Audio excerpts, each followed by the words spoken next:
Paranormal Dimensions is a regular feature on Mondays on the Paranormal UK radio network. Any opinions or comments made by any guest are their own, and they do not necessarily reflect any of the presenters or network's opinions. You're moving into a land of both shadow and substance, of things and ideas. Going to be definitely interesting, something you don't want to miss.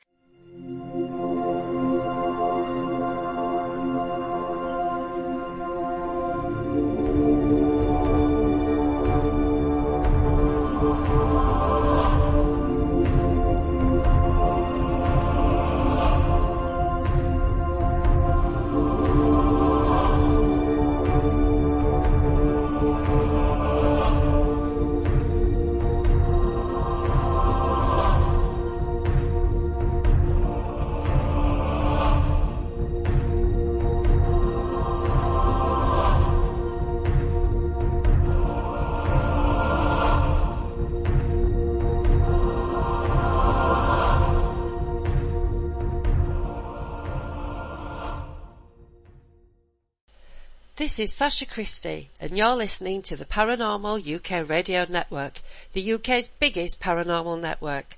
And this is Paranormal Dimensions with David Young.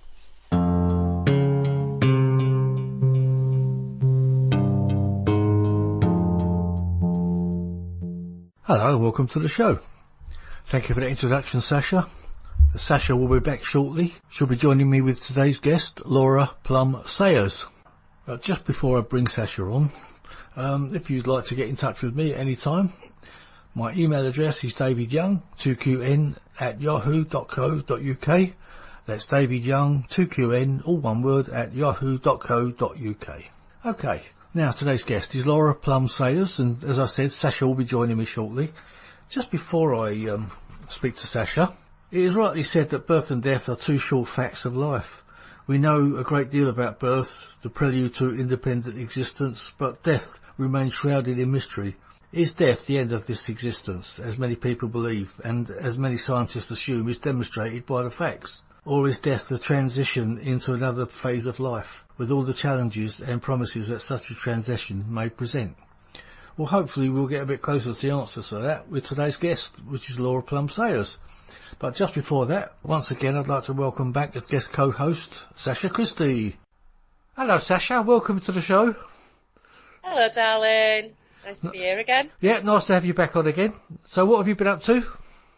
Well, the past couple of months I've not been on Facebook because I decided I needed to do absolutely nothing. No, I know, we've all been worried about you. I know. Well, I'm okay. It's one of them things, when social media is just like one of those it gets you down. Don't need to be. I know. You and I had a little chat, didn't we? But so we knew what it was all about. But you're feeling a lot better now, are you? I am, yeah. I had my daughter come for a week, and she was in Leeds, so I don't see her that often, so that lifted me a bit, and then, I don't know, I just started to feel a bit better, so I come back online. Yeah. I mean, I think everything's been getting everyone down as well, but then you get some added things that get added to it, like you had, and it's not very nice, is it? No, it was a little bit of a... Especially when you try to do people... romantic time, but, I don't really want to go into it. No, of course not. Of course not. No, especially when... Yeah. But, there was a bit of an incident, and it just left me reeling. It had a bigger effect on me than I really realised it initially. Like things often do, they kind of get worse a little bit after they've happened. And, it's one of those things, one of those unexpected things, one isn't of it? them trauma response modes, and it's taken me a little while to come back out of it, but I'm getting there. Good. I'm glad to see you back to normal anyway. I don't know what normal is. No, I don't think I do either. Now, Jill and My version of normal.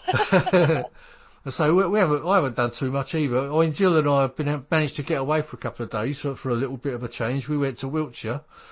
So just for I think it was 2 nights away. So we had sort of like 3 full days sort of thing, which was quite nice. A nice little break. The weather could have been a little bit better, but I don't think I've been down that way for about 20 years. No, I hadn't been there for a long time, but we didn't go and see... we drove past Stonehenge on the way home, but on the 303, God, that was a nightmare. Yeah. It was completely Yeah, chock-a-block. Well, I think there'd been an accident. A caravan had turned over or something further along the line, and we were stuck there for it just seemed like forever, you know. And I was getting a pain in my back. I mean, I don't usually get that, but God, I was really, I just wanted to stop, you know. So when we got to the next service station, I thought, oh, we've got to go in there and sort of have a hamburger or something. Stay here for 5 hours. Yeah, that's right. That's what you feel. I've done that before. But apart from that, we saw things like Salisbury Hill, is it? No, Silbury Hill, isn't it? Things like that, you know. I'll tell you what, something that surprised me with Silbury Hill, I always thought that you were allowed to walk up it, but you're not allowed to walk up it. But people do walk up it. Yeah, especially on the night, but you're not supposed to. No, you can sort of see a pathway from one side of it, can't you? But on the other side of it, where you get into the car park, there's a sign saying you're not allowed to go in there. But obviously you go around the other side and people must approach it from the other side and go up it anyway. So, but you can't keep people off a do not touch sign. No, but it must be that you can go the other side and say, oh, I didn't see the sign. Sorry, if anyone says anything. Sorry, I didn't have my glasses on. Anyway, I suppose we ought to get into the show. We've got Laura Plumb Sayers, our friend Laura, on, and she's going to tell us all about her exciting adventures in the paranormal world. Some right adventures as well, Yeah. So, shall we get straight into it? Let's do it. Bring her in. Right. Okay. Hi, Laura. Hello, Laura. All right, sweetheart. Hello, Laura. Welcome to the show. Thanks for having me. I'm pleased to welcome you to the show. It's been a little bit of, we've been trying to get this off the ground for a couple of weeks now, haven't we? It's been to and froing a little bit, but it's been like that a bit lately with the show. I don't know what's been going on, but anyway, we've sorted it out. We're on and we're doing it now, so that's good. So I'm quite excited to hear all about, really, I mean, I obviously know you and I've met you and everything, but I don't know too much about what paranormal experiences and things you've had. Where do I begin? Well, I guess start at the beginning. That's probably the best place to start. I mean, what's your earliest memories and experiences? As a child, I always had a lot of used to see a lot of spirit, but I was a very sick child, and I was brought up by a very strong Catholic Italian mother, and she always used to say that it was bad, it was the devil, and it used to frighten me. So I used to try and avoid it. But really, the more I tried to avoid it, as you'll know, Sacha, the more they'd pester you. And it eased off for a while in my teens, as I was distracted with other things. And then when I got married and had children, we moved away. We moved to South Africa. And little did I realise that where we were living was on a Zulu burial ground. Oh, wow. And it was like an alarm clock, really, for things to start happening. The first thing that started to happen was I had a dream about a bus crash with some children, and I kept seeing these two children, and it really upset me. And because they were saying that that they hadn't been found and they needed help. Anyway, the next day I was in the living room, and the news came on that there'd been this bus crash in Johannesburg, and that the children on the bus were from a school nearby, and that two of the children hadn't been found. And when they showed the children on the TV, they were exact two children that I'd seen in my dream. Well, I dropped the plate. We didn't get tea that night. And it went on for quite a long time that I kept seeing these children, and I basically didn't know what to do. I would now, but I didn't then. And then about 3 weeks after the bus crash, on the news it came that the bodies had been found, and then contact ceased really. And from that point onwards, things just started to happen. While we were living over there, I was sort of activated really, and I found out afterwards that the chalets that we were living in were based on an old Zulu burial ground, and this is what had activated my psychic ability to return. And from that point, things kept happening. I remember going to the cupboard and putting the laundry away, and the children were only young, and seeing this figure of Jesus sat in the cupboard, and remember shutting the cupboard really quickly, thinking, oh, am I going crazy here because of the fact that I was seeing this figure. And I didn't want to frighten the children at that time because they were only very young. But I opened the cupboard again, and he was there, sat there smiling at me, and he said, oh, don't worry, you're okay. Anyway, that night I went to bed, and I was woken up about 3 o'clock, and I saw in the corner of the bedroom this translucent hand, and as I sat up, he took my hand, and it actually went through it like an invisible, door would be. And he said, don't worry, he says, I'm here to help you. And that was really the start of it to this point of where I am now. But then later on, while we were still in South Africa, because it's a very spiritual place, and a lot of the native people follow a lot of cultural beliefs that overlap really what we believe in.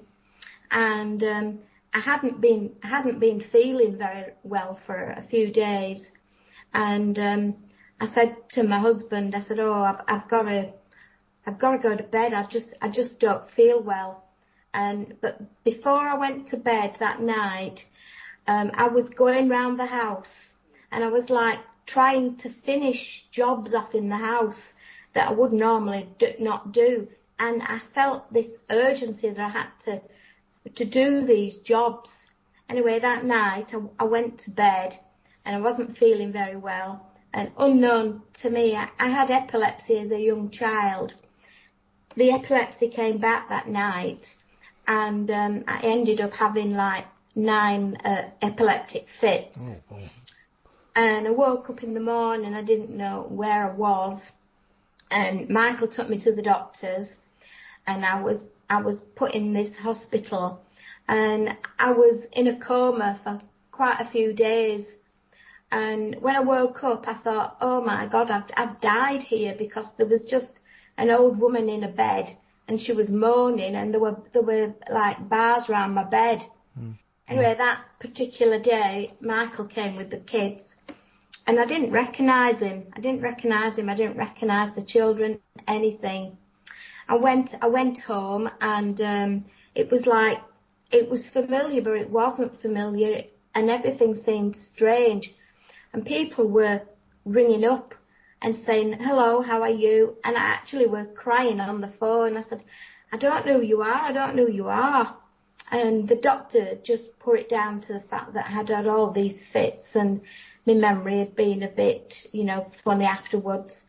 Anyway, not long afterwards, I was reading a book, and the book struck a chord with it. It was called Strangers and Monsters by Ruth Montgomery, and it was talking about walk-ins. And I said to Michael, I said, this seems really, really creepy, this. Really, really creepy. I said, it just feels so familiar. Anyway, I found out by a medium afterwards that I'd had a walk-in experience, and the walk-in had come in while I was in the coma. There were lots of things from that point then that didn't make sense. I started having a lot of women's problems, and I started having a lot of allergies that I'd never had in my life.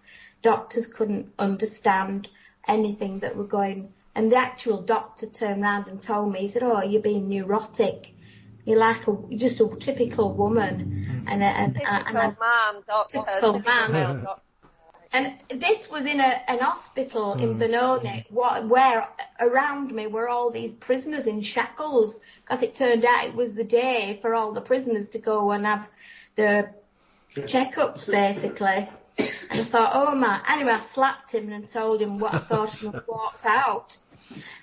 But from that point, I started to become more spiritual, and from that point, automatically, without my trying, I started doing trance mediumship, and it was something that I didn't know or didn't want to do, because I was really frightened, because I had no control over all of this, and nobody seemed to know what was happening to me, and there was nowhere I could go with all of this, really.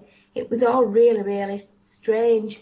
That happens to us all, doesn't it?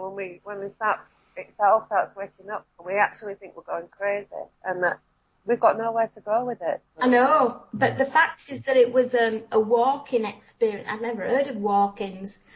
No, I haven't. Now, I mean, as you're saying walk-ins, I don't really understand what that means. Basically, the easiest thing to explain it is a soul replacement. It basically means that the person who's had the experience, the walk-in or the caretaker as they call it, has agreed. It doesn't just happen to anybody. They've agreed before they come that if life gets too difficult, that their soul will walk out of that body and a new soul will come in and have the experiences of an earthly experience.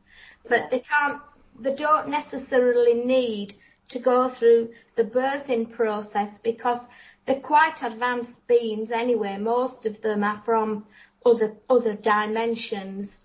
And so when this happened to me, I started to investigate.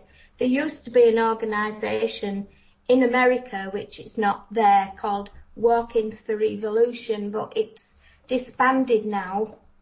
And I got a lot of information from there at that time.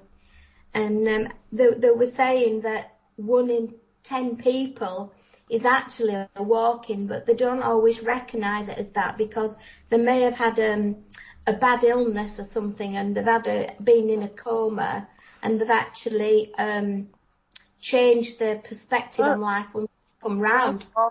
Most walk-ins don't even know that they are. It can happen like in illness or even death. Like you'd be brought back to life, but it's not. You're not the original. Your body doesn't have the original soul. No, you were born with. This is the theory. I mean, I don't throw this one away because I find it really interesting. And we have possessions, which is spirit, but this walking thing is on a soul level. We don't know where the soul's coming from, but it's not like a spiritual possession. It's something else entirely, like a complete replacement. But you still retain all your memories, or most of them, but you might have like huge chunks missing from your childhood that you can't remember. There's all kinds of weird things, but you could say, probably trauma, and you're just replacing some, I don't know, sexual assault as a child with something else, but they lay that on us all the time. This organisation, I'm sorry to butt in, this organisation said that the youngest walk-in was 2 weeks old, a baby of 2 weeks old. But the interesting thing about it was it takes 10 years for a walk-in to fully adjust to a body, a physical body. Now, between 7 and 10 years, 10 years actually later to the day, I was ill again, and I ended up having an operation in Burnley General Hospital. And I remember waking up that night and seeing this bright orange light in the sky. And I said, oh, for goodness sake, if you're going to help me, please come and help me, I'm in so much pain, or take me, I've had enough. And basically, they'd taken all what they call them plaster things off my body in the morning, and I was laying in bed and I couldn't sleep. And I said to the nurse, I can't sleep, and I'm in so much pain. And she said, oh, try and get some sleep. And I was looking out the window in the hospital, laying in bed, because it was a summer evening, and so the curtains were open, and this orange light was flashing at me, like a traffic light flashing at me. And then the next thing I know, I was in a deep sleep. And when I came round, I actually had all these plasters on me again, and all the nurses in the hospital on that ward were all stood round my bed. And I said, what's wrong? And they said, oh, we thought we might have to take you back down to surgery. We were really worried about you. And I said, well, I've got all these plasters on me. And she said, oh, no, you must be mistaken. We took them all off this morning. I said, but there's all these plasters on me. And I said, my stomach's hurting. And she said, no, you're all right. And the matron actually sat with me that night. And anyway, I went home from the hospital, and I couldn't remember anything.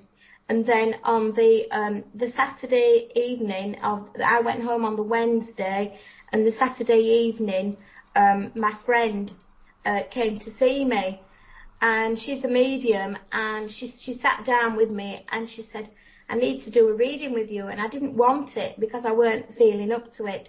But she was very insistent, and she's not the kind of medium that happily does readings for people. So I went in the kitchen and I made a brew, and she sat down and she said, I want to tell you, Laura, that you're walking. I said, oh, but you know that. She says, no, I've got this very tall, like space-like person with me. And she said, she wants me to tell you that the illness that you're just going through, she said, you've had another walking experience. And she said, you're from the Pleiadians. And she said, I want you to know that they're all around you, and you're here for a short time, and your name is not Laura, it's Huna. Wow. Well, that's some story. I know, and then from that point on, things just kept happening and happening and happening. And quite a few times they took me on the ships and everything, and were showing me stuff.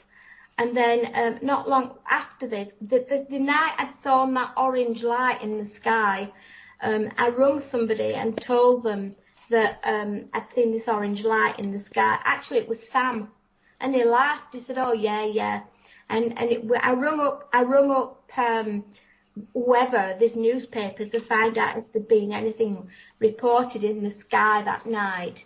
Anyway, on the following day, a friend of mine came, and who lives near the hospital, and said, guess what, at 12 o'clock at night, I've seen this orange light, Laura. Well, next thing I know, I get onto the internet and have a look, and I rung up, and there'd been reports to the Ministry of Defence on that particular day that people had seen an orange light. The orange light fascinates me because the UFO that I saw in 1967 was an orange thing going across the sky. So that orange seems to come up quite a bit, doesn't it, Sacha? I've seen an orange one, yeah. I've seen one that looked like the glow of a street light had just left the street light. It looked transparent, orange. It was weird. It was like an egg. But yeah. And that's where it all started for me, and I started doing trance mediumship. It wasn't something that I said, oh, I'm going to sit in a circle and try. It just happened. Happened. What is that exactly, Laura? What do you mean by trance mediumship? Like, is it like channeling people, or is it when somebody comes and sits in the air and talks through you, or is that? Yeah, exactly what you've just said, Sacha. Yeah, exactly what you've just said. That's what it is. I didn't know it was that. I mean, I sat in a circle in South Africa, and I'd had a very strict medium. It was an Irish lady, and she wouldn't let you. She had her rules. She followed the old book, sort of old school way, really. Yeah. But, you know, it paid off in the end, because throughout my spiritual journey, I've never really ever felt threatened. And then not long after all this happened, I was at home, I was in bed again, and I was woken up again at 3 o'clock in the night, and the whole bedroom was like ablaze with golden sunlight. That's all I can describe it. And there was two beings. All I can describe them as, my nearest sort of explanation and you know, look at how they were, was like the beings in that film, what they call it, Cocoon. And they were really tall, and I remember them really coming, the mother, and she said, "Oh, I'm your mother." Well, as you know, we spoke, Sacha, at the past, I haven't had a great relationship with my mother over years, and she put out her hand to me, and she said, "Oh, I'm your mother, don't be afraid." And she told me that she was from the Pleiades and that she was from my past, but she also said, "We will be the future for the human race. This is how you'll be. You'll have light bodies, not physical bodies." And she came for 3 nights on the trot, and on the 3rd night she brought a smaller being with her, exactly the same but smaller. And she said, "Oh, this is your sibling." And I thought, well, that's a strange word to say, sibling. And she stayed with me for about 5 minutes. And I can't explain. I've never felt love like it in my life. There's no explanation for it. I just felt it like I was filling up with all this love and this warmth inside me. I can't explain it. And as she turned to go, she waved to me, and she only had like 3 fingers and a thumb, but she bent her thumb and her 4 fingers and to say bye-bye. I've never forgot that. And then she said, we'll be in touch. And I've seen them on and off ever since. No, Laura, when you're saying that about the love that you felt, you remind me that you'll know her, Anne Devereux, Shirley Ann Devereux. No, I don't. Right, okay, so she used to go to Grove, because that's where I met her, and she lived in Ingleton and Ingleborough, which is Yorkshire, and she sees UFOs a lot. But this one time, her daughter's son, so her grandson Alex, I don't know what the little lad was called, 2 brothers, the mother and the daughter in the car, they're driving along the road, and then all of a sudden they see this bright light, and then they've gone from being in the car to now being out of the car and in this bright light. She said she was surrounded by this golden light, and she was filled with all this love, like this feeling that was just so amazing. And that they said that, I can't remember all the details, but I remember that, you know, that they were leaving, and she was like saying, "Please don't leave me, please don't leave me." And the next thing you know, like, one of them's in the road, one of them's in the wrong side of the car, whoever was driving was in the passenger seat, and one of them was in the road. I think this is the story. But anyway, afterwards, she was mortally depressed, like completely and utterly devastated, because she had to be here, and then she knew she would never ever feel anything like it again. Now, it wasn't just her saying this, it was all 4 of them telling this story, and I've spoken to Alex as well. I've spoken to him in years, but he was a young lad when I first met him, and I met him at the Probe conference at the YMCA in Lytham. Yeah. So I thought that's why you might have met her. But this is probably, 10 years ago or more, maybe. 15. Before all this happened, though, the first time I was going through a lot of things were happening in my life. My marriage weren't great. My kids were terrible at this time, and I had attempted to commit suicide previously, and it didn't work. And then not long after this, that's what happened. So I wasn't in a great state. Now, people might turn around and say, well, it was because your mind was in a certain state. But it was a complete opposite, Sacha. It was so euphoric. It was unbelievable, you know. And every time these beings come to me, because they've been coming to me a lot over the years, and I go off on quite a lot of journeys at night. I always know when I've been, because the next day I'm absolutely knackered. But I always feel kind of euphoric. Michael gets upset because he never gets to go on it with me. Oh, well, I never get anything nice. Everything that's happened to me has been rancid. They've shown me all sorts of things, and then not long afterwards I've seen it in technology here, and they've told me all sorts of things. I really do trust them, you know, where unfortunately other people have the opposite effect or the opposite experiences. And then one of the times they took me onto the ship, and there on the ship was Jesus, as is known as Sananda, as is, and again I just felt this love.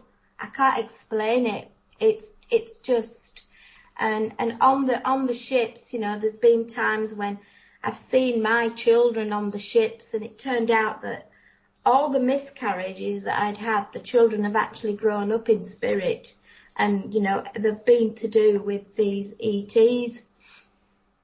Wow. So would they be actually your spirit guides, do you think, or are they actually separate beings? They're separate beings.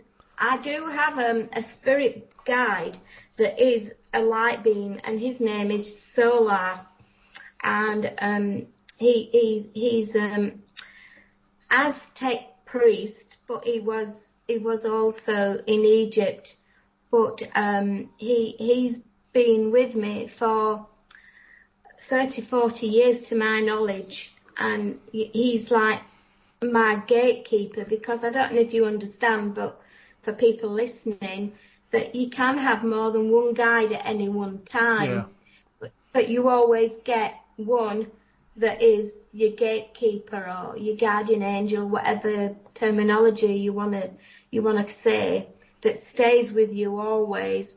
And even to this day, when I channel, he comes through first, and he brings through the beings, you know, before anybody else comes through. He's the one that comes through, and he basically, like, you know, it's okay for you to have this experience with this energy, or because that's what it all is. We're all energy, you know, and things. I've always wondered what a gatekeeper would be, because I saw a psychic in Leeds a long time ago, and everything that she said was going to happen in my life has actually happened, and she gave some real specific details.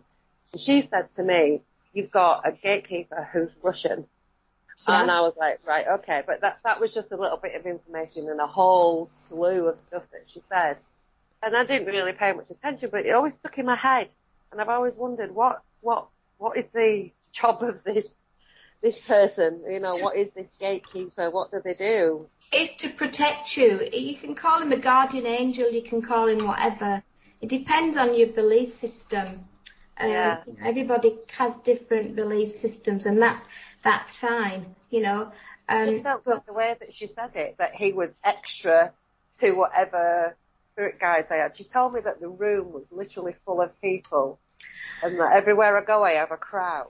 Well, what happens is that throughout our stages in our life, you know, in spirit terms, we have 7-year cycles. And every 7 years in your life on the earth plane, you things change. You know, you get the saying 7-year itch, basically. But also, every 7 years, all the cells in your body have regenerated themselves, so they're not the same cells that you had 7 years ago. All your bone cells, everything. That actually happens too, but on a spiritual level, you get. Yeah, so that doesn't surprise me. Yeah. On the spiritual level, things change, and we have more than one guide at any given time, but some of them come and some of them go. All I can describe it as is when you're at secondary school, you have more than one teacher for different subjects. And when you've learnt that subject, that teacher's no longer part of your education. Well, it's the same. It's the same with guides. And if you want to think of an easy way of thinking of your gatekeeper, he's like the headmaster. He's the one that's over, or the supervisor. But instead of being just with you for that time with those particular guides, he's assigned to you for life from the day you're born. Sometimes some of them have been with you in other lives too, and have probably been teachers, and you've been pupils of theirs, and they've chosen, and this is what people don't realise, is that when you have a guide and they're working with you, they've chosen to put their development and their advancement on hold to help you, you know, and that's what they've chosen to do at this particular time, and to be with you. But it's usually quite a high being that's a gatekeeper. You know, you can have like your mum or your grandmother as guides, and you can have Indian guides, and you can have whatever. They all come in to teach you different lessons that you've come to learn. But some of them, the gatekeeper stays with you more because he's the well, boss. I hope he starts opening some better bloody doors. So send him a memo. Oi. Yeah, so Laura, I was going to say, Laura, so when you go on these other trips with these other beings, would you say your gatekeeper or somebody would go with you as well? He takes me. He comes and takes me, always. So he's there to look after you, basically, to make sure nothing happens to you. Yeah. If you're working spiritually, and we've all got gatekeepers, we don't all know them. We don't all know who they are. If you're working spiritually and something happens to you, your gatekeeper's not doing his job to protect you, right, basically. Yeah. And I talk to them. I swear at them. What you bloody doing? Come on, I'm not doing this. But they want that. I'm an absolute raging alcoholic with bad nerves. No, I'm not. Keeping me safe. The things I've done in my life. but they're there for you. They're assigned to you. Basically. I obviously needed some big guns. I think you need two, Sacha. Yeah, I think one on each side. I think the thing is, Sacha, I think the point is with you, we're all here to learn a lesson, aren't we? So you're here learning an earthly lesson of some sort, you know, whatever that is. but of course your spiritual self is not. I better graduate, I'm telling you. No, but your spiritual self is not the same person, is it really? No. So, you know. In a way, we're all a bit schizophrenic in a way, but we don't always realise it because there's, from what I understand from the lessons that they've taught me, because, you know, when I meditate, they give me quite a few lessons about things. You know, sometimes they tell me off too. And they said to me that, you know, schizophrenia and all these sort of illnesses are all borderline really. And they're saying that we're all schizophrenic in one way because there's two parts of us. There's your spiritual side and there's your physical side. And unfortunately, it's not always understood in this world about that. And sometimes with people who suffer schizophrenia, you know, it's a very thin line because they're on the borderline of the spiritual aspect as well. But because we don't understand that in the medical terms, there's very often people that's been sort of put into asylums and things that shouldn't be there. Yeah, I was going to say, it's like they've been put away in prison, haven't they, for it, basically? Yeah. I put myself in the psychiatric ward. We don't call them asylums anymore. This is the psychiatric unit. Yeah. Because I actually thought that, well, if I'm hearing voices and seeing things, then I actually must be schizophrenic, and that's what's wrong with me. And then if I go to, you know, and I couldn't see properly and I couldn't hear properly, everything was being really, really weird. Walls were breathing, floors were moving, everything. It was absolutely nuts.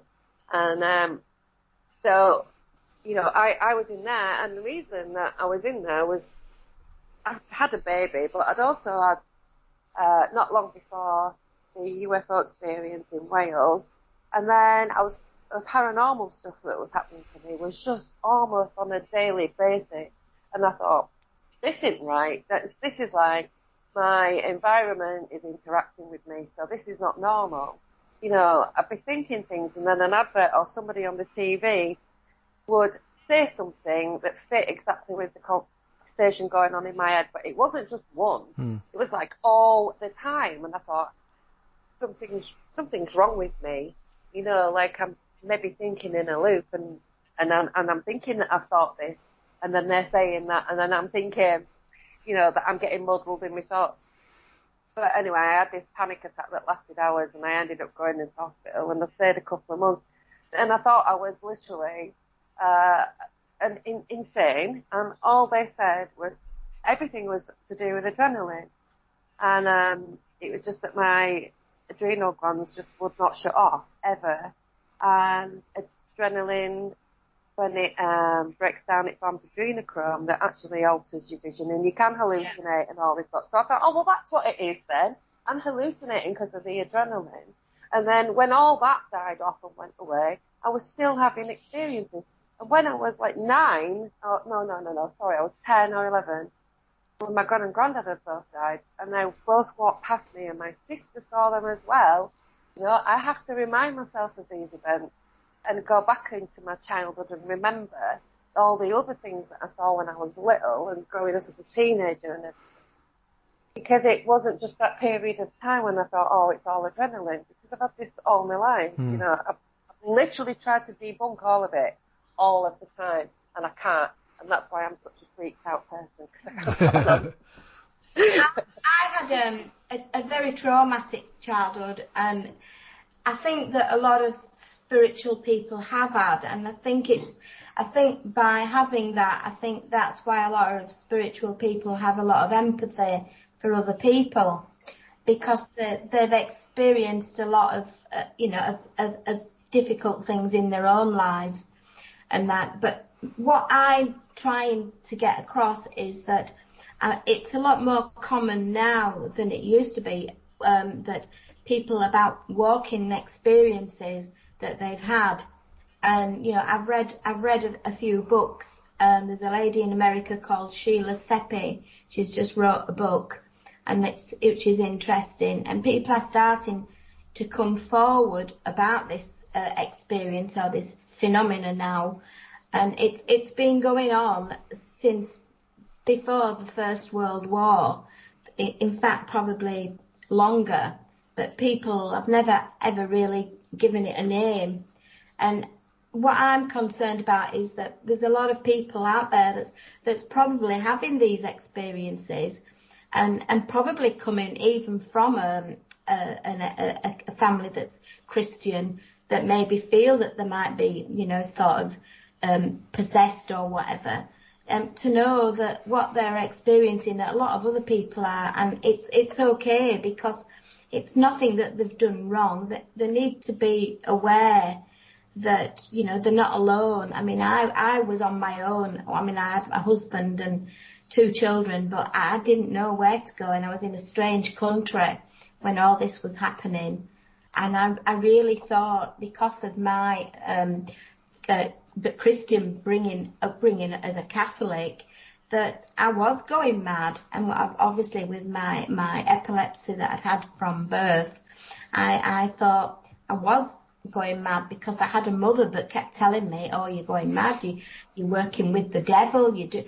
So even though they were trying to, you know, Spirit were trying to put this on me and make me recognise what was happening to me for my own sake, I was getting pulled in 3 directions, really, because I had one part of my family telling me it were bad, I had Spirit pulling me another way, and then I had what I felt about myself, the guilt that I felt inside myself about all of this and not knowing where to turn. I felt like I was sort of having a breakdown, really. And I think there's a lot of people, when they get involved, not just with walking experiences, but with a lot of spiritual experiences, that feel like this. And need to understand that we are all spirit first in a human body, you know, just visiting really. Jason Andrews is a walker. Pardon? Jason Andrews. Remember the Andrews family? No. They were around in that. You might not have been in the country. Now, this is to do with the reptilians, not the Pleiadians. But yeah, his mum Anne was trying to find some help for him in the early 80s because he was remembering all these abductions and all this stuff was being said to him by these reptilians. And they said that he'd been convinced to agree to let them travel within him on their energy in him. Yeah. So, but this is not like, this is like a permanent situation, but then they abandoned him as the reptilians do. They abandon people when they're no good enough. I had it twice, because the first time I had it when the children were young was when I went into the coma. I never ever got that time back, and I got the name Canesta. That was my name that they gave me. And then the second time, 7 years after or 10 years after, they gave me the name Huna. And when I lived in New Zealand, it was really weird because the Pleiadians play very much a big part in their Maori culture, which was unknown to me. And I had a lot of things happen to me, which is another talk really. But the Pleiadians actually gave the Hawaiian people and the people from that side of the world a healing technique called Huna healing. So it was funny that I got that name. But before we went to New Zealand, we went to a Mind, Body, Spirit in Manchester, and I went and had a guide picture done, and I explained a little bit to the woman about my experiences, and I said, could I sort of have a picture? I said, don't be surprised if it's E.T. looking or whatever. Anyway, what came out, what surprised me, she drew an Hawaiian girl. And I said, who's that? I said, that's nobody that I recognise. And she said, that's you. She said, that's you, Huna. She said, that's what Huna represents. And I went, well, but that was just strange that happened. But then another time we'd gone to a Mind, Body, Spirit, and I used to work with a guy called Nick Clark. He did a lot of paintings and a lot of drawings and things of people that I channeled. Unfortunately, somebody else took credit for them and put them in their book. And so I didn't get any, sort of recognition for it, even though it was my guide. That's crazy, but typical. And anyway, on one particular day of this, Nick had done this great big picture of this woman, and it turned out that her name was Maya, and she was from Alpha Centuria. Now, the week before, we used to have a group called the Solar Group, and the week before, after I'd finished some channeling, Nick came to me and he said, I think we need to sit a bit longer, Laura. And we sat a bit longer, and this lady came through me called Maya, and she said that she wanted me to help her. She was from Alpha Centuria, and that she'd been in her ship had been invited by the British or Scottish government to come and help them. And as they came to land or where they were meant to be, they got shot down. A pilot shot them down, and all her people that were in the ship were killed. But she managed to survive by flipping from dimension to dimension. And she came to me and asked if we could help by sending out healing. So we sent out this healing, and in return, she allowed Nick to do this painting of her. anyway, we did the painting, and we went with it to the Mind Body Spirit, with other ones that he'd done as well. And while we were there, this young couple came, and they had children, and the children said, "Why have you got a picture of my mum? That is just my mum." And I went, it's not you. When she came up, this girl with the children, she was a spiteful image, and it spooked her really. Anyway, for quite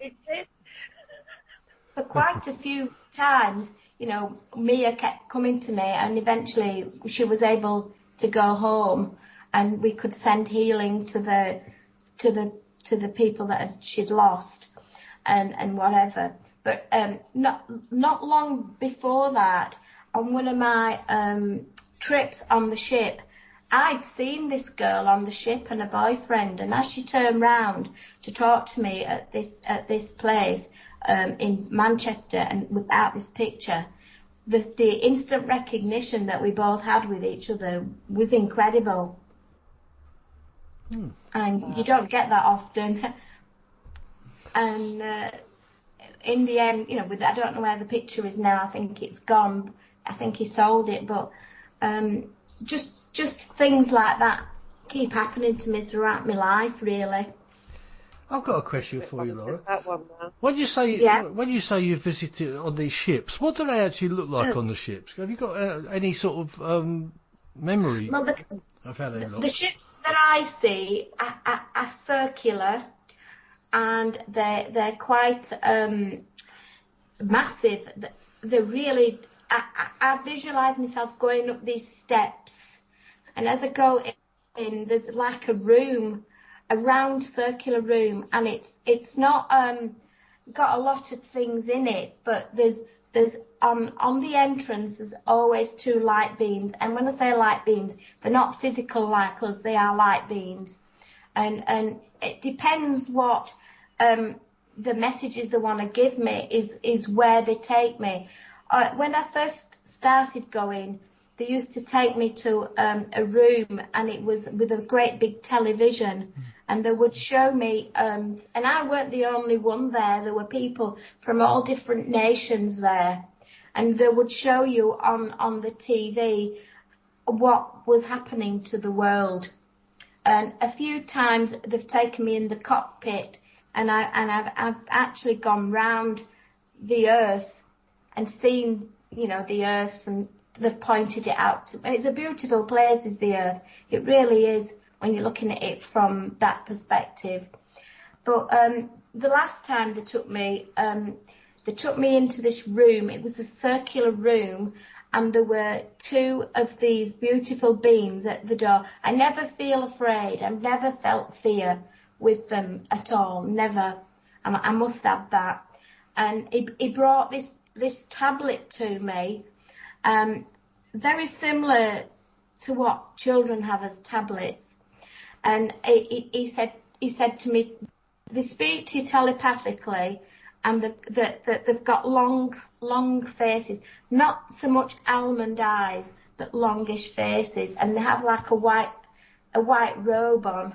And the reason they wear the white robe, he's told me, is because if they had to show themselves fully in their full state, it would be too bright for the human beings to be able to see them properly without affecting them, because that's just how they are.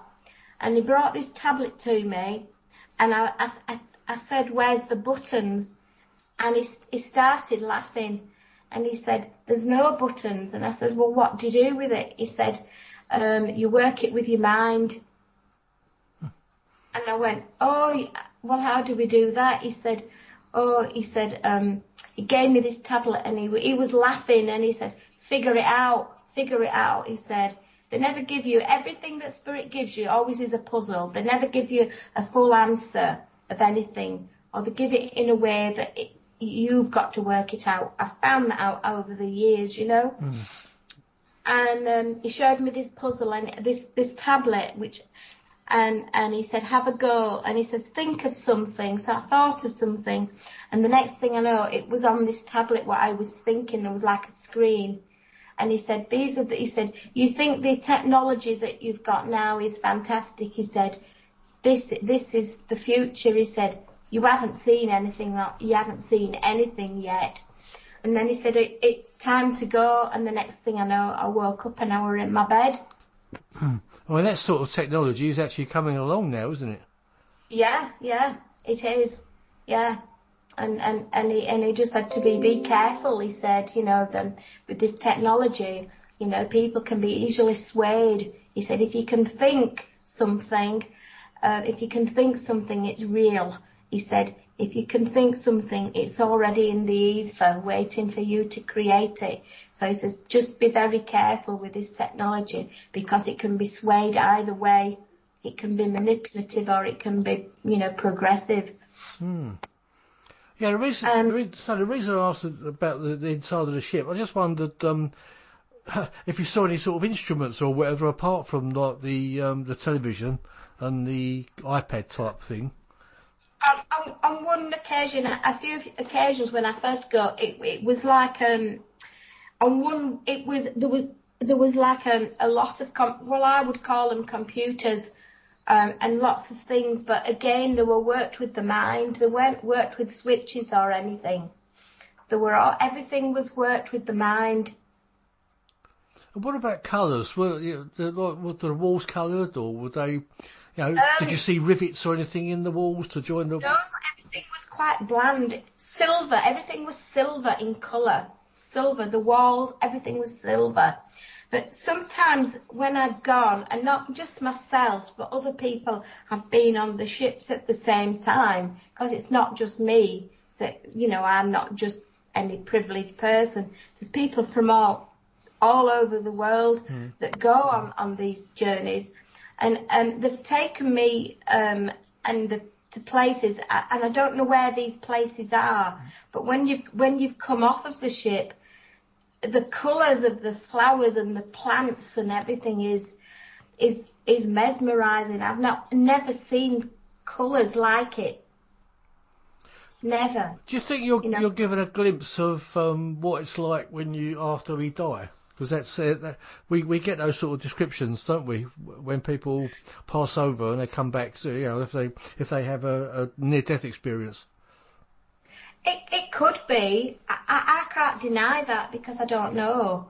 It could be, but he said it's how your world should be. Right. He said to me, this is how your world should be. He said, these are the colours. This is how it. He says, but you don't realise what you're doing. He said, you don't realise what you're doing. They're very concerned about how we treat the planet. They are very concerned about that.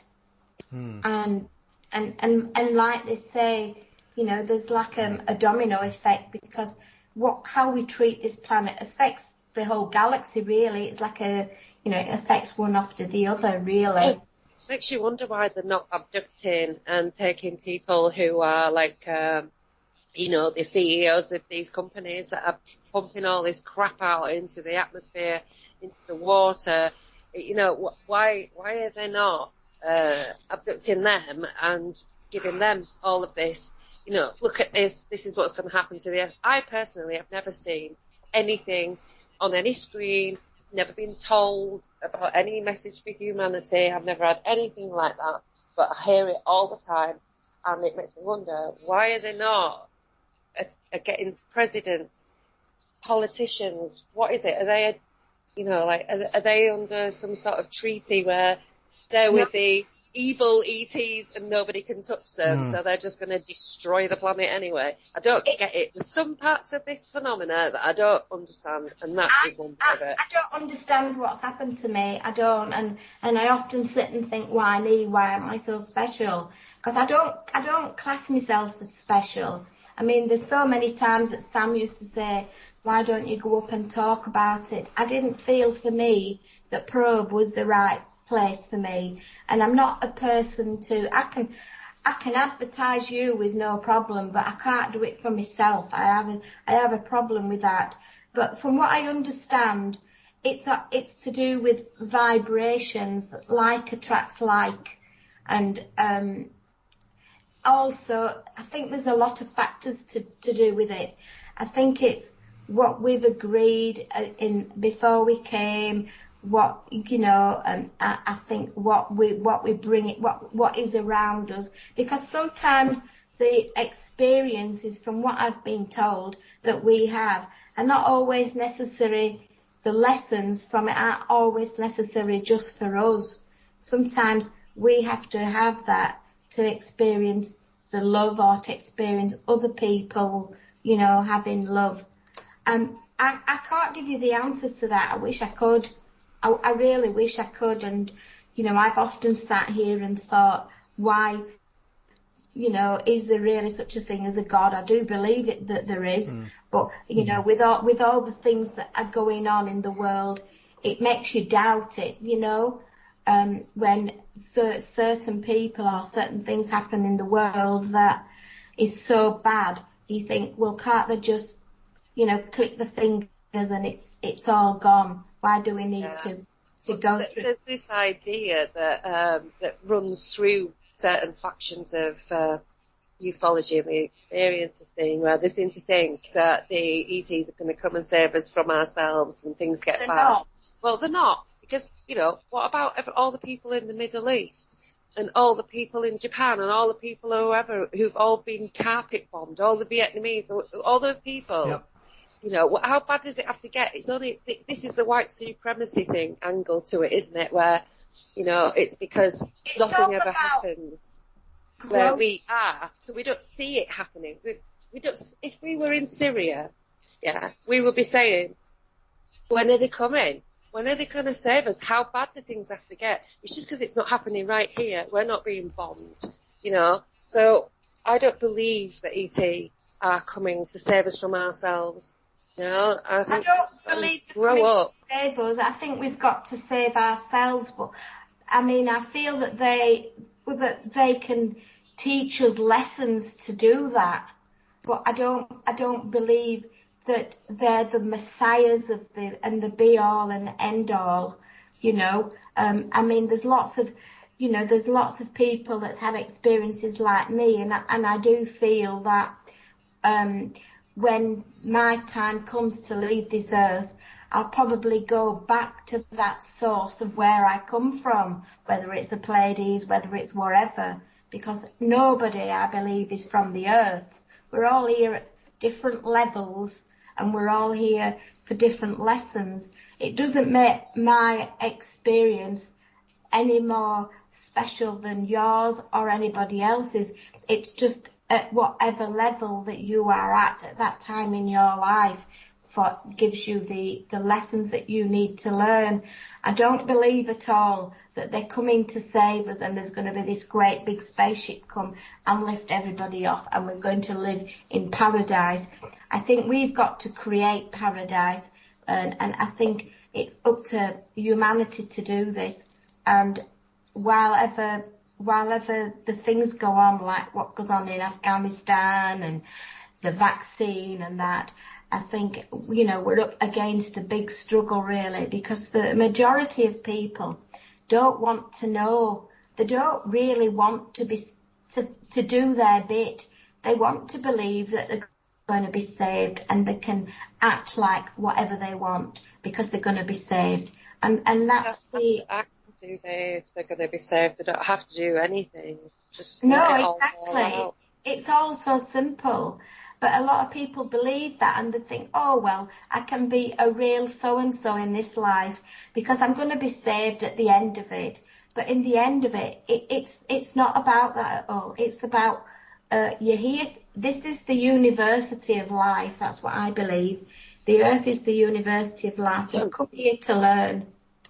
Well, I look at the planet now. When people say, mention worldview, my worldview is like I'm out in space and I'm looking at the sun hurtling forward and all of the planets are whipping around it and we're one of them.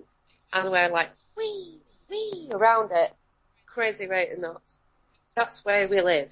Yeah? Out in this massive, vast blackness with all this other stuff in it, like literally everything is in space. So, including us. And, people don't even, now, too busy bothered arguing or oppressing or, judging and all this crap that people do, telling each other how we ought to live, etc., etc. And I'm just like, what are y'all doing? Why are you even arguing about E.T., whether it's real or not, when if you write down the circumstances of our existence and you put it to somebody, you'd go, no, that's impossible. Nothing could live under them conditions, yet here we are. What are we? Never mind what are aliens, what are we? I wish people would wake up. Hello, we are in space. If you were an alien, answer me this. If you were an alien and you saw this planet, you'd run a mile. You'd run a mile. You'd think, I don't want to be there. I wouldn't run a mile. I would observe from a safe distance, and I would not go anywhere near, the White House or anywhere where there's any government, any politicians, any of the monsters that are ruining this planet. I wouldn't go anywhere near them. I would probably actually deal with the population and be subversive in that way, rather than take me to your leader kind of stuff. I would be fascinated, because we are fascinated. Everything about life on this planet is utterly fascinating. Anybody who thinks it's unremarkable is actually unremarkable. The world and everything in it is just unbelievable. Can I take this down a different route? A lot of people are saying that the people that rule this planet, and I'm talking about the secret governments and things like that, all demonocracy. Yeah, like they all basically worship Satanism. Now, oh my God! Now, what are your views on that? I mean, I'm talking about to Laura as well. Idea. Satan's just an idea, and Satan actually isn't just one figure. Satan is legion, which is many, which is all. Yeah, and I actually was watching this guy today in this video, and he was saying actually all demons are herbivores because they have horns to protect themselves, and things with forward-facing eyes and teeth and all the rest of it, like us, we're all the predators. So actually demons are probably herbivores because they've always got these cloven hoofs and horns like goats and sheep and things, which I thought was hysterical. But actually I think that a lot of it, when people all believe a certain thing, then that thing becomes a reality because it is a collective idea. It's a collective. The mental and emotional energy that people produce is actually real. It's physical, it's actually real. So all these things are thought forms, and they're a real thing because people have made it. But they've got nothing to do with the church. They've got nothing to do with religion. No, they just are. They are. And the church tried to make sense of things and tried to dominate it as it tries to dominate everything. And I think, they were in existence, whatever they are, way before religion. Yeah, I just wonder if there's some sort of a big... I keep hearing that there's a big sort of war of good and evil going on. Well, basically, what you're talking about is witchcraft, yeah? And you're talking about magic, and you're talking about manipulating energy. And you've got good people, you've got bad people. So the good people are going to create good things, and the bad people are going to create and manifest bad things. So and even demons, when you look at their hierarchy, it's exactly the same as the hierarchy of the angels. And I can't honestly tell you the difference between the demons and the angels, because not all angels are good. You've got war, death, famine, all the rest of it. Yeah, they're not good. They don't care about human feelings and things like that. They're not answering prayers. The thought forms of the angels that people have created are answering the prayers. But when you're talking about these actual entities, I think they're as real as death. And they're not so different. So you've got benevolent, or they're not actually evil demons, and you've got the ones that are like, they feast on the misery and death, So that's just my take. Yeah. What do you think, Laura? I'm divided. I believe that there's an opposite, positive and a negative, and I don't necessarily always think that the negative is bad. I think that when we say something's bad and something, I think that's a man-made conditioning with a lot of things. There's a positive and a negative. There is bad and there is good, but to what extent? I mean, I believe in angels and I work with the archangels, and not, like you say, not all of them were good. I mean, not all of them were bad. And in every realm of this galaxy, whether it's, on the Pleiades or wherever, that there's got to be a positive and a negative, because that's the way that nature or life is really. And I mean, even though, a lot of people go on about being Pleiadian or being whatever, if you look back in the history of the 344,000 years, I think it is, when the Pleiadians first came to this world, they weren't all good. It's only through progress and ascension of their own vibrationary understanding that they have come to be at the level that they are now. Evolving. So they've evolved. And my understanding of why they're here, not just Pleiadians, but Orions and, a lot of others, is they've been through what this Earth is going through, and they want to help us to evolve. But at the same time, we've got free will, and we're the only planet, from my understanding, that has free will, and therefore, because we've got free will, we can make a muckers of it, or we can make it as paradise. And a lot of that people create is through fear. It's not necessarily bad. It's through fear, and people over centuries have, in certain parts of the world, and even in certain families, have come to have a minimal belief system, because they've been told that that's how it has to be, and that's how it should be, because that's the right way. And I think that goes over onto a lot of things that we do in our lives. Beliefs come into a lot of things of how we act, what we say, what we feel, and things. But I think that there's got to be, there's always going to be a positive and negative, a good or a bad. To what extent that is taken, or that is, that person or that incident is, depends on, what that person's like. But I don't feel that, which we do, and I do myself, that we have the right to judge. It's up to that person to learn from that, and hopefully try and put that right. But I don't think it's just for one person. I think it's got to be a planetary shift of vibration, because one person on their own, even though in their little world it's enough, it's not enough for the planet. And that's what's happening now. Everybody's living in fear, because that's what the governments want, because they know that if people don't live in fear, they will have no control over people. And that's what it's really all about, because fear is a form of control. And fear's not good. It keeps your energy, doesn't it? It keeps you inert. You don't move when you're scared, you freeze.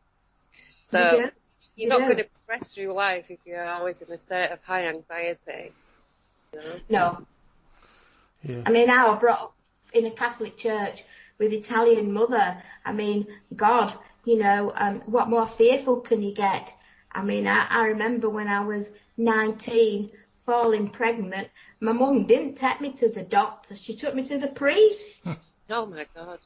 She made me feel like I was the dirtiest thing on earth, and that's fear. That's fear on her part as well. Yeah. Now I can understand that, where I am in my life and what I've experienced. I can forgive her and I can understand that, but there's still people live like that. Well, to put a positive aspect on it, I mean, when we all die, I mean, we're all supposed to go to a place that's absolutely perfect. Would you agree with that? We're already there, David. Well, we're already spirit, so we exist in spirit now. It's consciousness. Yeah, but I mean, we are consciousness, so we're there and we're here. So when we die, we're already there. Yeah, No, I don't agree. I don't agree with that. I think when we die, I think we evolve because we're able to move out of a physical thinking and a physical body and go back to being... What about our energetic, emotional, spiritual bodies? That's real. That's just because you can't see it doesn't mean it's there. That's what I'm talking about. That's already there. That's where it exists. That's what it is. It's consciousness. Consciousness is another realm. And we are consciousness. So we're here and we are there at the same time. And we will always be a part of consciousness. That's true, but because we're in a physical state, we're not always able to be in that consciousness. We don't even have to be aware that we're there, but we are there because we are conscious. There's different levels from what I understand. Yeah, totally. But what I'm saying is we are a vehicle for the soul. So the soul exists elsewhere as well. It's not contained here. We are in it. We're in it. It's around us. It moves through us. You know, we're not like a pot with a thing in it. No. So that's what I mean. So that thing that's all around us, that's still us, our higher selves or whatever you want to refer to it as, that's in the realm that it exists in, and it on this physical thing that we're walking about in, our little meat machine. You know, when that dies, you don't have to get out of it. You're already where you are. You know what I mean? I can see that. I can agree with that. It's just how I picture things anyway in my mind. It's like when we sleep, for instance, we may well visit the other realm quite often. Yeah. Out of body experiences. I don't even know how many of those I've had. Ridiculous amount. Which I imagine we all do it, but I mean I don't remember any of mine. But I imagine some people can actually control them and know, where they've been. I mean, I've had some strange dreams in the past. I think it seems so real, and it makes you wonder sometimes if it's like an alternate reality. Well, how I know when it's real is that when we normally dream, we dream in black and white. But when it's a spiritual experience, for me anyway, I can't say this for everybody, but for myself anyway, when it's more spiritual and it's what I'm meant to remember and it's real for me, it's colour. I see it in colour. But I've always been able to change my dreams from a very young girl. If I've ever been in a dream and I've not liked it, I've changed it to something, good. I've always been able to change that, and most people can do that, but they've not got the understanding of how, because even when you're asleep, your conscious mind, your conscious energy is still in control. Yeah. And things. But going back to the walk-in situation, one of the things that I did find when we had the walk-in situation, that a man contacted me from England because of this walk-in organisation in America. They did try to put people in touch with people in their area. I always remember him, and he rung me up one day and he said his name was Eric, and he wasn't on a spiritual understanding, that's all I can say. And he said he kept getting strange phone calls about, because of what had happened. He'd been on the ships and everything, and he said he was really scared. Anyway, one particular day, I got a phone call from him, and he was quite hysterical. He'd had a walk-in experience not long after his wife had died, and because it was a traumatic experience, emotional, his family had put it down to him having a breakdown, but he knew that it wasn't a breakdown. Anyway, he rung me, and we used to have conversations, and one particular day he rung me and he said, "Laura, I'm really, really scared." He said, "I think I'm going to be killed." And I said, "Why? What makes you think that?" He said, "I've just got this feeling that I'm going to be taken out." And he said, "I've spoken to people," and he said, "I don't think they like what I say." He said, "I think they think that I'm going crackers. And he said, I want you to, and he gave me a phone number, a different phone number. And he said, this is my personal phone number. He said, can you do me a favour? Can you ring this phone number if you don't hear from me in 2 weeks' time? So I said, yeah, of course I can. So I rung the phone number. And at the first time I tried it, I didn't get an answer. And the second time I tried it, a woman rung and I asked for him by name. And she said, oh, I think you've got the wrong number, love. She said, nobody's ever lived here of that name. So I said to her, is this the address? I gave her the address and everything. And she said, yeah, that's the address and everything. And never heard from him again. So I presume he was taken out, and he was a walk-in, but he'd not had lots of spiritual experiences. He'd had the opposite to what I'd had, and like he wasn't a very happy person because of what he'd experienced. But his family had put it down to being crazy because his wife had died, you see, previously.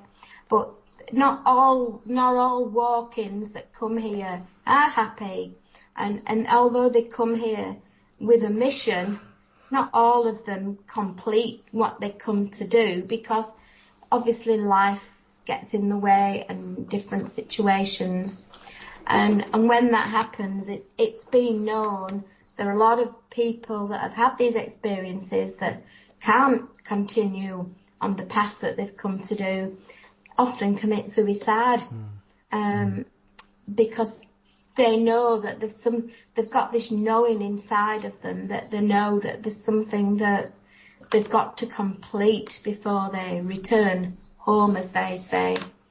A lot of them also feel homesick, and, you know, they just can't settle on this planet because of, like you say, Sacha, how people treat each other. Most of them are so sensitive that they can't deal with the upset. Mm-hmm. Yeah. I mean, we look around, and I look at the world and the way that people behave and treat each other, and war and all this racism and all these things. I know. And I think, I'm on the wrong planet. Yeah. How did I get here? What is all this hate? Why do people think that skin colour matters? Why are things like this? And why is everybody depressed? I don't think there's probably a person on this planet in a Western world or wherever actually who's not got any mental health issues or sadness or that vein of like just sadness that exists in all of us. Well, it's like I was saying, I mean, most of that is caused by our governments. They cause all the divisions, don't they? Yeah, they're constantly putting divisions in between people. It's like the divide and conquer thing. It used to be just like men against women and white against black. But I mean, you've got so many divisions now, it's ridiculous. And they seem to be doing it all the time. All of them are generated. But it's terrible because kids, when they're born, they're not racist. They don't have all this prejudice. They don't have all this greed. But you see, people in general have become so that they see it all the time now that it's just a natural thing. They don't actually take much notice of it, especially if it doesn't affect their little world every day. We've become so, even when you watch a television program, it's full of violence, it's full of hatred, and that's entertainment, for us on this planet, how we watch things. And people have come so obscure that if they hear on the news now that somebody's been murdered or they see on the paper, they don't bat an eyelid, they don't feel it anymore because it's such a common occurrence now, and people are programmed to accept that as normal. I mean, you see on the news at the moment for Afghanistan, all these people are collecting for Afghanistan, which is fine and it's good, but while it's people on the doorstep that's hungry or starving or homeless, they don't bat an eyelid. They don't. And that's my only thing, that we need to be more loving and more caring to the people around us. Yeah. And then it will, you know, sort of escalate, because our kids will they follow by example. And I've seen it in schools. I used to be a teacher, a nursery teacher, and I've seen it in schools, and I've seen that, you know, how children are with each other, and it's because they've copied the parents, and the teachers are bland to it because they see it all the time. Yeah. And I think when it becomes like that, I think survival mode kicks in, because, you know, it's a survival flinch or flin, isn't it, really? I do think that most people are living in survival mode rather than thriving. Oh, definitely. I mean, mental illness has never been so big. Yeah. And I mean, just in Burnley, every week there's a bridge in Burnley. Somebody has killed themselves off of this bridge. Yeah. You know, or jumped off of it. And people just say, oh, I'm late home for work today because somebody else jumped. No, you know, 5 years ago that would have been a catastrophe. Yeah. You know. Well, we've got the number one cause of death in men under 50 is suicide at the moment. And, you know, you look at our leaders and say, why is this happening?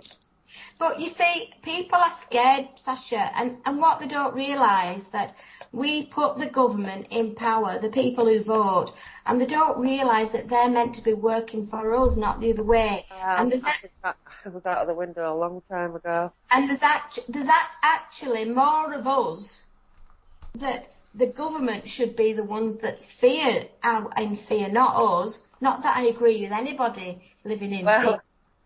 But we can't get into this, but yeah, I don't even believe in the central government. I think it should be abolished. But I think that if people realised what power they have as a human being, and as a collective, you know, in a group of people, I think they wouldn't need to worry about the governments all over the world, because we've all got that power, we've all got that, you know, strength within us, if we only just realised how powerful we really are, because we're all gods in the making. We've all got that, you know, we're all made in that image. We're all got that. Nobody's any more powerful than anybody else, but as a collective, and, you know, put that together, we can work wonders. They found this out. I mean, when they did, you know, the harmonic convergence several years ago, we went to that. There were people coming together and meditating on a global, scale. Yeah. And there were people having crystals and crystal rings and diamond rings cracking on the fingers with the power and the energy. Wow. It was just, but people don't believe that they've got that energy and that power within them. If they could only realise what power we actually have as an individual and put that together as a collective. We don't need to be living like we live, but it's making people wake up to that, because they're all so, brainwashed into something. And that's done by purpose. That's done on purpose, isn't it? Most people are just exhausted and like, I haven't got the energy. Yeah. Well, that's another point. Revolt. People are made to work so long that they're so shattered now in life. Life is not a pleasure to live for a lot of people. It's a troll really, because they work till the day they die. A lot of people. Yeah. And like you say, they haven't got, and that's the government's plan. They want people to do that, so they don't fight. But people need to be. I think the lesson that we've got to learn is to stand together and be united, regardless of race, colour, creed, and realise what power we've got and how much we can change. Until people do that, things will just carry on as they are, because things will only work in this world what we allow. Do you feel that people may, I don't know quite how to approach this, but many of us are brought together from the spiritual side to actually stand up against this tyranny? Do you see what I'm saying? You're actually purposely brought together, you know. Oh, definitely. I never wanted to go to New Zealand to live. I stuck my foot down. But when I got there, I had a purpose. I had to go to New Zealand for 10 years. It wasn't for me. It was to take the light to other people. And I actually took the light to women over there because women were not empowered. They might have been empowered in a business situation, but as a woman in their own domestic situation, a lot of them, it's very male orientated. And I found out only when I come back, I never could understand what my purpose was. And I had a lot to do with the Maori, and the Maori women are more in control than the Western women, funnily enough. And they said that that's what I'd gone over there for, was to help women basically wake up and realise that they don't have to live like they did 50 years ago, even though in business they might have been. And I weren't the only one. By going over there, I met with a lot of spiritual people that I would never have met. And it weren't just me that did that. It was as a collective that we got together and were able to do that as a team, because every single one of us brought something to that, enabled for it to work, if you understand what I mean. There was nobody any more special. I mean, if there's 3 people on this thing got together tonight and they said, oh, let's do that, we've all bringing something different. And without those 3 different things, that collective wouldn't work as it should, because all those 3 things are brought together at that time to achieve something at that time. That's what I believe. And that's why when you get groups of people and something happens that maybe one of them falls out and leaves, it falls apart, because in order for that to work, it's got to have every piece. It's a bit like a jigsaw. You can do a jigsaw, but at the end of it, if there's one piece missing, it's not complete. No, I would agree with just about everything there. Yeah. Yeah, and I think I realised that when I went there, I didn't want to go. Michael wanted to go, but I didn't. I realised that I was put there by spirit to do what I had to do.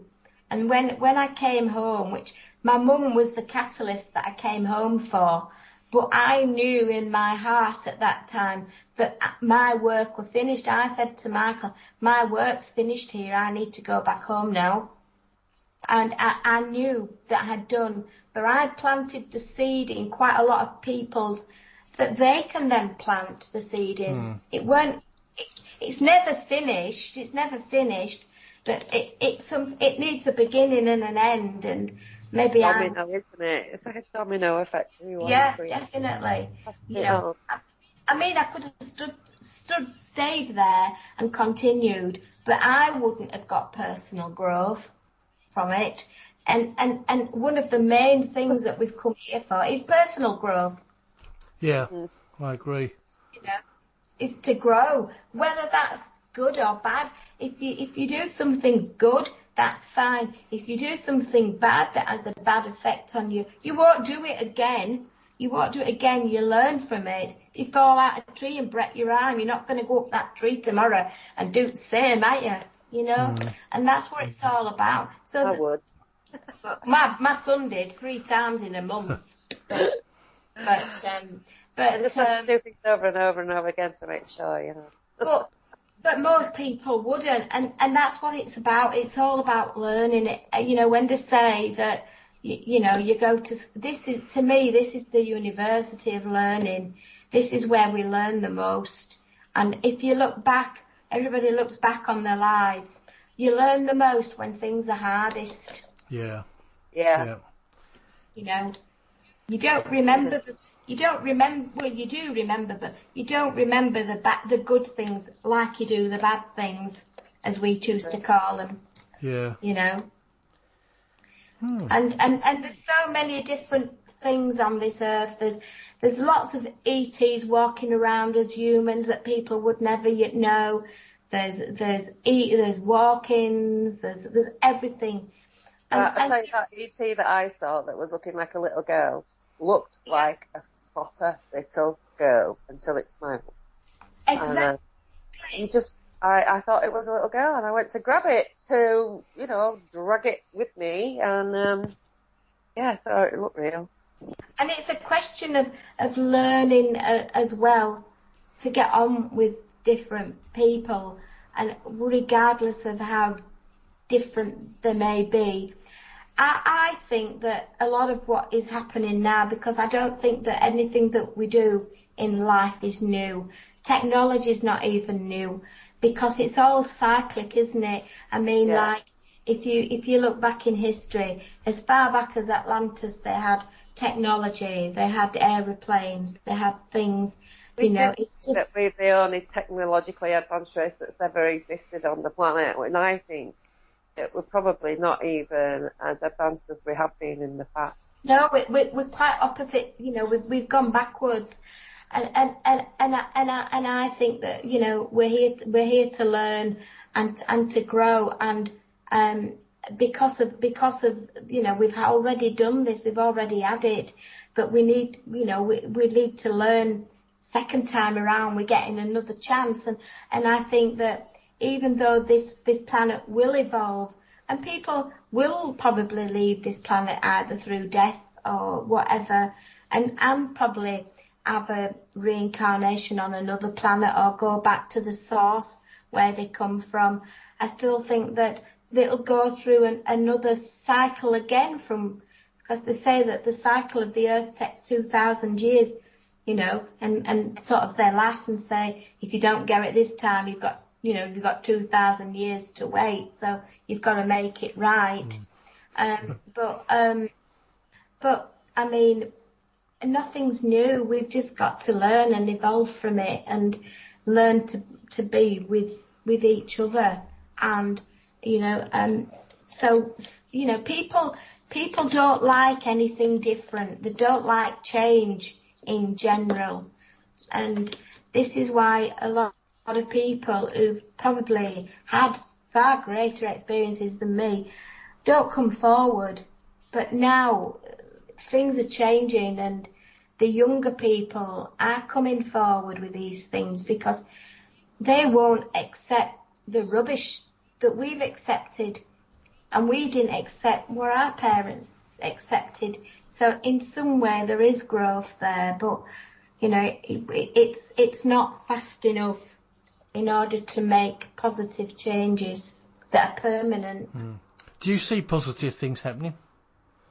I do feel that there's always a beginning and then always an end, and that not just in each day.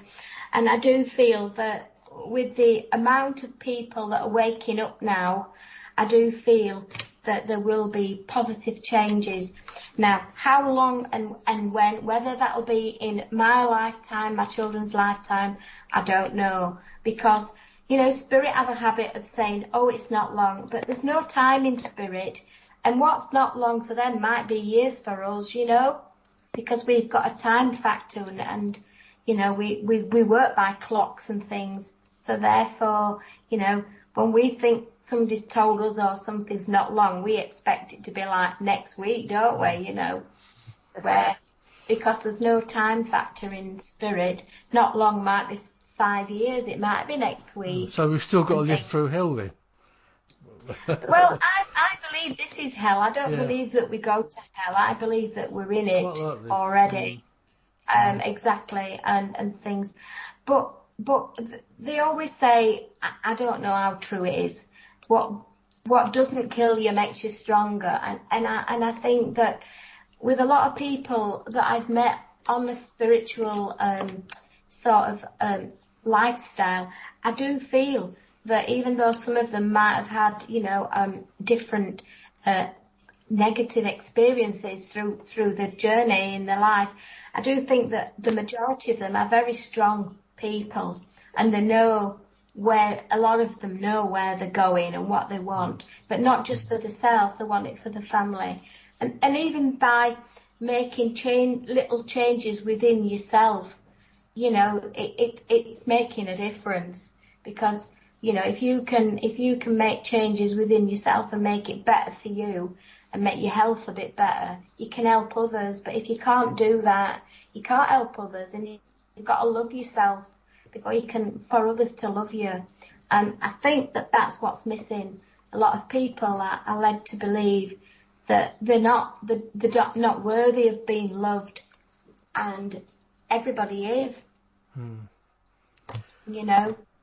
I don't mean just passionate love. I mean love within yourself, liking yourself. Yeah, sure. And I mean, I've spent the last few months working on me. Yesterday I went for allergy tests. I was really shocked at what, but I know that nobody else can do it for me. If I want to live a better life for me, I've got to do these things if I want to follow my spiritual journey, because I can't do that if I'm ill. Yeah, that's true. Well, and my kids follow on from that, because they see you as an example. They might not follow my journey, but they look at my strengths, and your kids will look at your strengths and say, oh, my dad had the strength to do this, or my mum had the strength to do that, and it encourages them. And so that's where it continues, and it goes on and on. Well, I mean, we're coming towards the end of the show now. We can't sort of end without talking a little bit about Probe, which you mentioned earlier, which sadly came to an end just before the world went crazy anyway, which was strange in itself, wasn't it? Yeah, Probe was the most wonderful thing that ever happened to me, apart from my experiences, and it was from Probe that I learnt really what was going on with me. Michael and I were at Probe from the beginning, when Probe first started, because originally Sam and Jean used to be part of Lapis, and they left Lapis because they wanted to work on a more spiritual level, and Lapis at that time was only very interested in the nuts and bolts of UFO and abductions and things, and they wanted more. So they started Probe, and they started it, and they asked me and Michael if we'd join them and help them. And basically, I was just on the door with Jean, and Michael was doing the electrics and things for Sam, and we did that right up to going to New Zealand, and then obviously other people took over. I felt that it was Probe was a university within itself. It became like a family, really. But the thing that let it down was that there wasn't enough new information and enough people coming forward with new experiences and things to speak about. And what made it more difficult was, today a lot of people with technology, they can see a lot of this on Skype, on Sky TV, on the internet, and so numbers dwindled, and without the numbers we couldn't keep going because we didn't have the money. But it was an icon within itself. Sam did it for 30 odd years. Jean helped him, and because we were in it from the beginning, when Sam's son left him in a bit of a mess and he wasn't going to do it, he asked me and Michael if we'd come back in and help him to try and keep it going a bit longer, which we did. But sadly, people just weren't coming, and because most of the decisions that were made by Sam, and you know Sam, he's very soft, isn't he, Sash? Yeah, very. And so he would like have his old buddies come back, but it weren't new stuff. It weren't new stuff. I think he got manipulated quite a lot towards the end as well, don't you? He did, yeah, he did. I tried not to. People were really taking advantage of him. Yeah. And saying that they cared about him, but all they were doing was like staring. It's still going on with his sons, but I'll keep out of it now. Yeah, but I'm not even on about I'm talking about a couple, you know what I mean. Yeah. And then there were other people that took advantage, that wanted, you know, to speak, and they wanted to have everything for nothing, and Sam being Sam, you know, oh yeah. And when I took over everything, I was supposed to be taking over with 5 other people, and it ended up being just me. It got too much for me, and there was so much backstabbing. But originally, when it first began, you know, it was, you know, a good thing within itself. There's still people that, you know, I keep in touch with, and the people that I made good friends with, you know, they're like a family. It's nice to see those people, and it's nice to be in touch with them. And it served its purpose. It opened its eyes. It awakened people that wouldn't have been awakened, really, and allowed them to go on and, you know, further get information on what happened to them, and made them. It was a doorway, really, for them.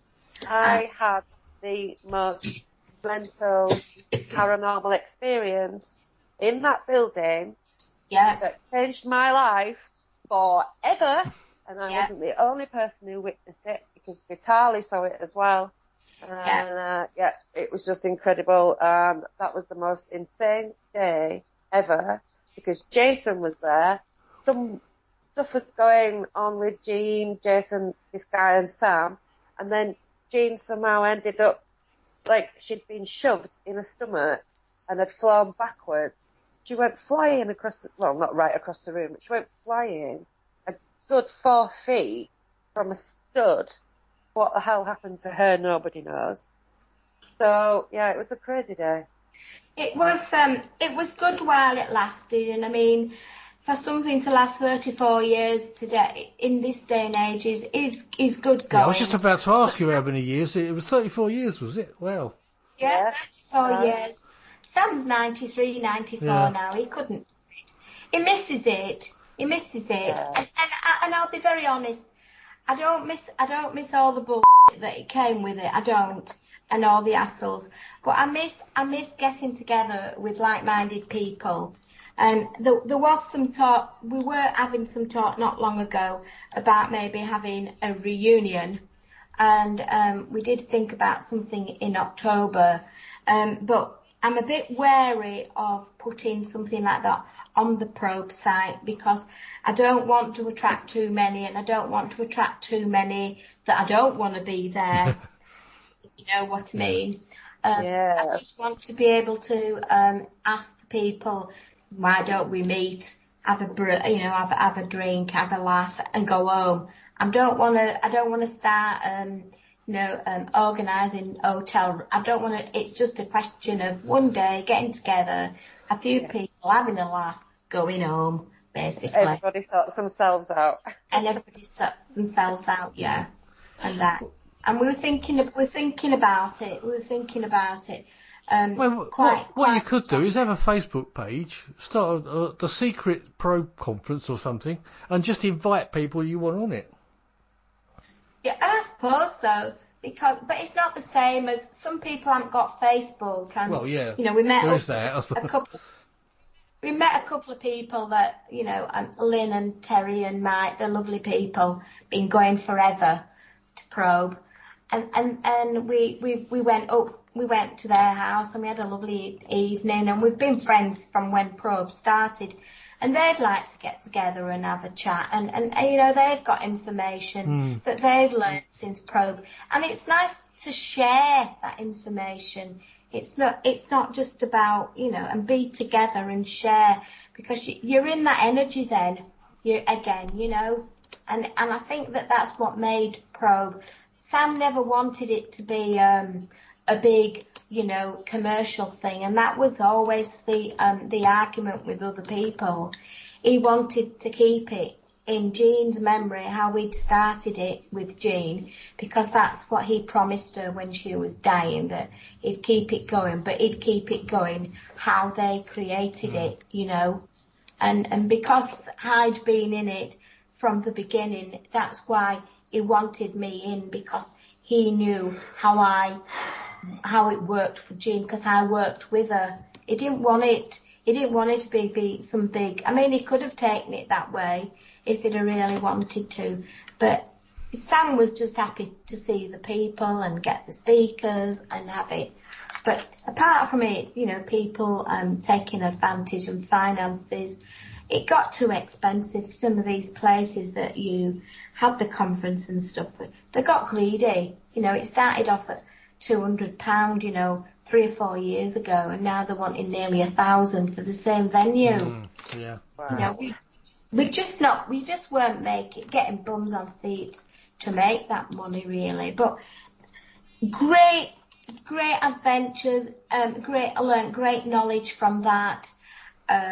When I had the walking experience, one of the people that did come to Probe was a lady called Dia Martin. She used to work for the American military, and she used to be able to tell the government when people were going to have a breakdown after they'd been to Vietnam and places like that through their auras. And I had a reading with her, and Mark had a reading. And when I walked in, she went, "Oh my God, a walk-in." She said, "You've got 2 auras." Well, that was confirmation for me, because, you know, somebody could have turned around and said, "You're a walk-in, you're this, you're that, I feel it." But when I got confirmation like that, that was proof that it wasn't me, because she'd never met me in her life. She didn't know who I was and whatever. And the tape didn't work for her. Brand new tape wouldn't work. Nothing would. She'd have never had this before. She said, "Can't you come out and come back in again, see if my tape works?" She just said, "I've never seen this." She said, "But I've never seen anybody with 2 auras. Never." She said, "You've got 2 auras," and she said, "They're intertwined, and that's telling me that you're a walking and you're not of this earth." So that was the proof for me. And to meet people like that, I learned a lot about myself, which I would have been kept in the dark spiritually, because where else did you go? There were nowhere else before Probe, really. There weren't. You know, I think most people went to Probe. I mean, other things have come along since and more advanced, but Probe was the kindergarten, really, of it all. That's all I can say. That's why I didn't realise it'd been going for that many years. I thought it was around about 20, because I made it to only about 3 of them, believe it or not, because it was quite a trot for me to come up there. But oh yeah, I mean, it'd be nice if something else happened again, but I think that today, if it happened, I think we'd have to be more choosy of who, you know. Yeah. Everybody, Sam was everybody's friend, you know what I mean? Yeah. You know, he rings me up every day, because I'm the only one at Probe now that really keeps in touch with him. And he don't see his sons much, so as Sacha knows, I speak to him most days. He rang me up at 6 o'clock today, and I said, "I can't talk now, and I'm making tea. I'll ring you tomorrow." And, you know. I haven't rung him for a while. He's a really lonely old man. And now, you know, and it's sad to think that all the people that he knew in Probe, you know, what. But it's hard to get hold of him, because I don't know what's happened to his phone. But it tells you that it's not accepting calls and God knows what. So I wait for him to ring me, but So I've got to either put up with him ringing me at 8 o'clock or 6 o'clock in the morning. But it's been nice, you know, to be able to have I don't regret going to probe. I really don't, even though there were a lot of hiccups and things throughout the years. It made my life. It became my life, really. And I look at people that haven't got this in their lives, and I think how sad, how boring their lives are. Yeah, there was certainly some exciting times. I know that for the little bits that I was involved in it, but not just the probe, but anybody who's on this path, they've got a lovely life, you know. But when you look at the average man in the street, they've got nothing, and that's why they're so. I wouldn't want that. I wouldn't want that in my life. I wouldn't go back to that. Yeah, I think we ought to. You know what? To say like all the stuff that's happened and all the fear I've had and all the trauma, etc. I don't think I'd change it. I won't go back to being deluded and blind to it all. I wouldn't. No. But you couldn't, Sasha, because even though you've gone through all that, that's who you are now. Yeah. You know what I mean? It makes up who you are, and that's who you are. And you can't change who you are. And when you have these experiences, whether it's positive or whether it's negative, is besides the sides. It changes your life. And you know, when I've been in groups with women, and I've been in groups with other people, and you hear them, and I sit there and I think, after what's happened to me and the people that I've met at probe and along the way, you know, I think, oh, what a sad life. What am I doing here? This is boring me to tears. It doesn't help, you know. There's a shift that happens when you go on this path, and I can't explain what it is, but there is a shift. Regardless of how little or whatever, whether that shift is from your own experiences or learning from others, once you've got into that, you can't go back. It's like they've got you now, and that's it. Yeah. And you can't change who you are, because you are what you experience in life. That's true. Yeah, it's very true. I think we ought to explain for our international listeners, whoever are listening. Probe was a conference that happened twice a year, didn't it? Yes. And it was stationed. It was in Blackpool in the UK. And then it went on to St Anne's. Yeah, just so you know where we're talking about, you know, and what we're talking about. It originally started as a UFO conference, but at the end of the day, it became everything paranormal. Yeah. Whatever people wanted to talk about, whether it became a paranormal event in its own right. It did, with some of the people that were there. And the things that went on. Yeah. But it was something that, I mean, I even though it was hard work, I did look forward to it. I just didn't want the bull anymore, and my health went down, and I could see that if we'd have tried to keep it up, it would have cost a lot of money for Sam and myself, which we didn't have. And it was just, it had its day. It just had its day.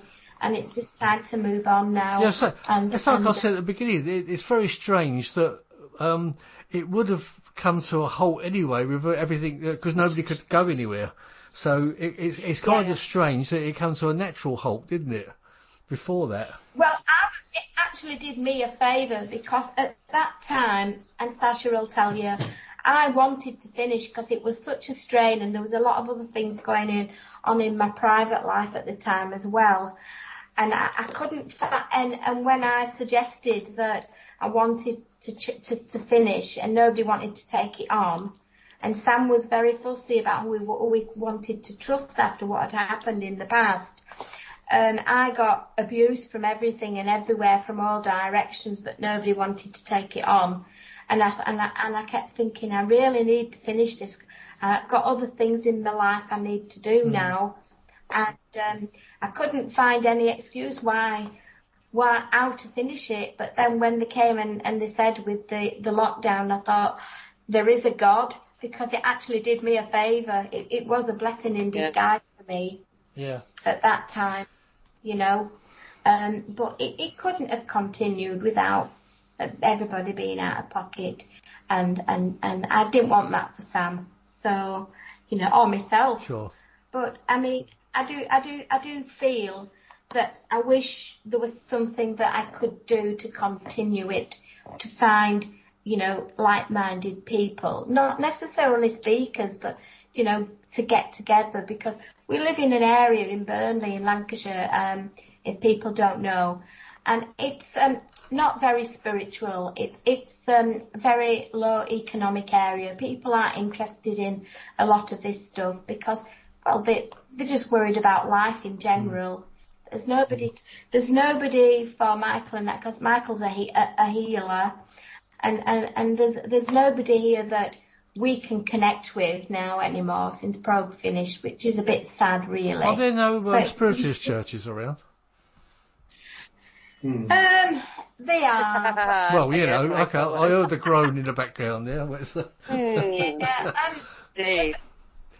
Again, spiritualist churches are a good opening, a door opening for people, and they do a lot of good for people who have had a loss and they're searching.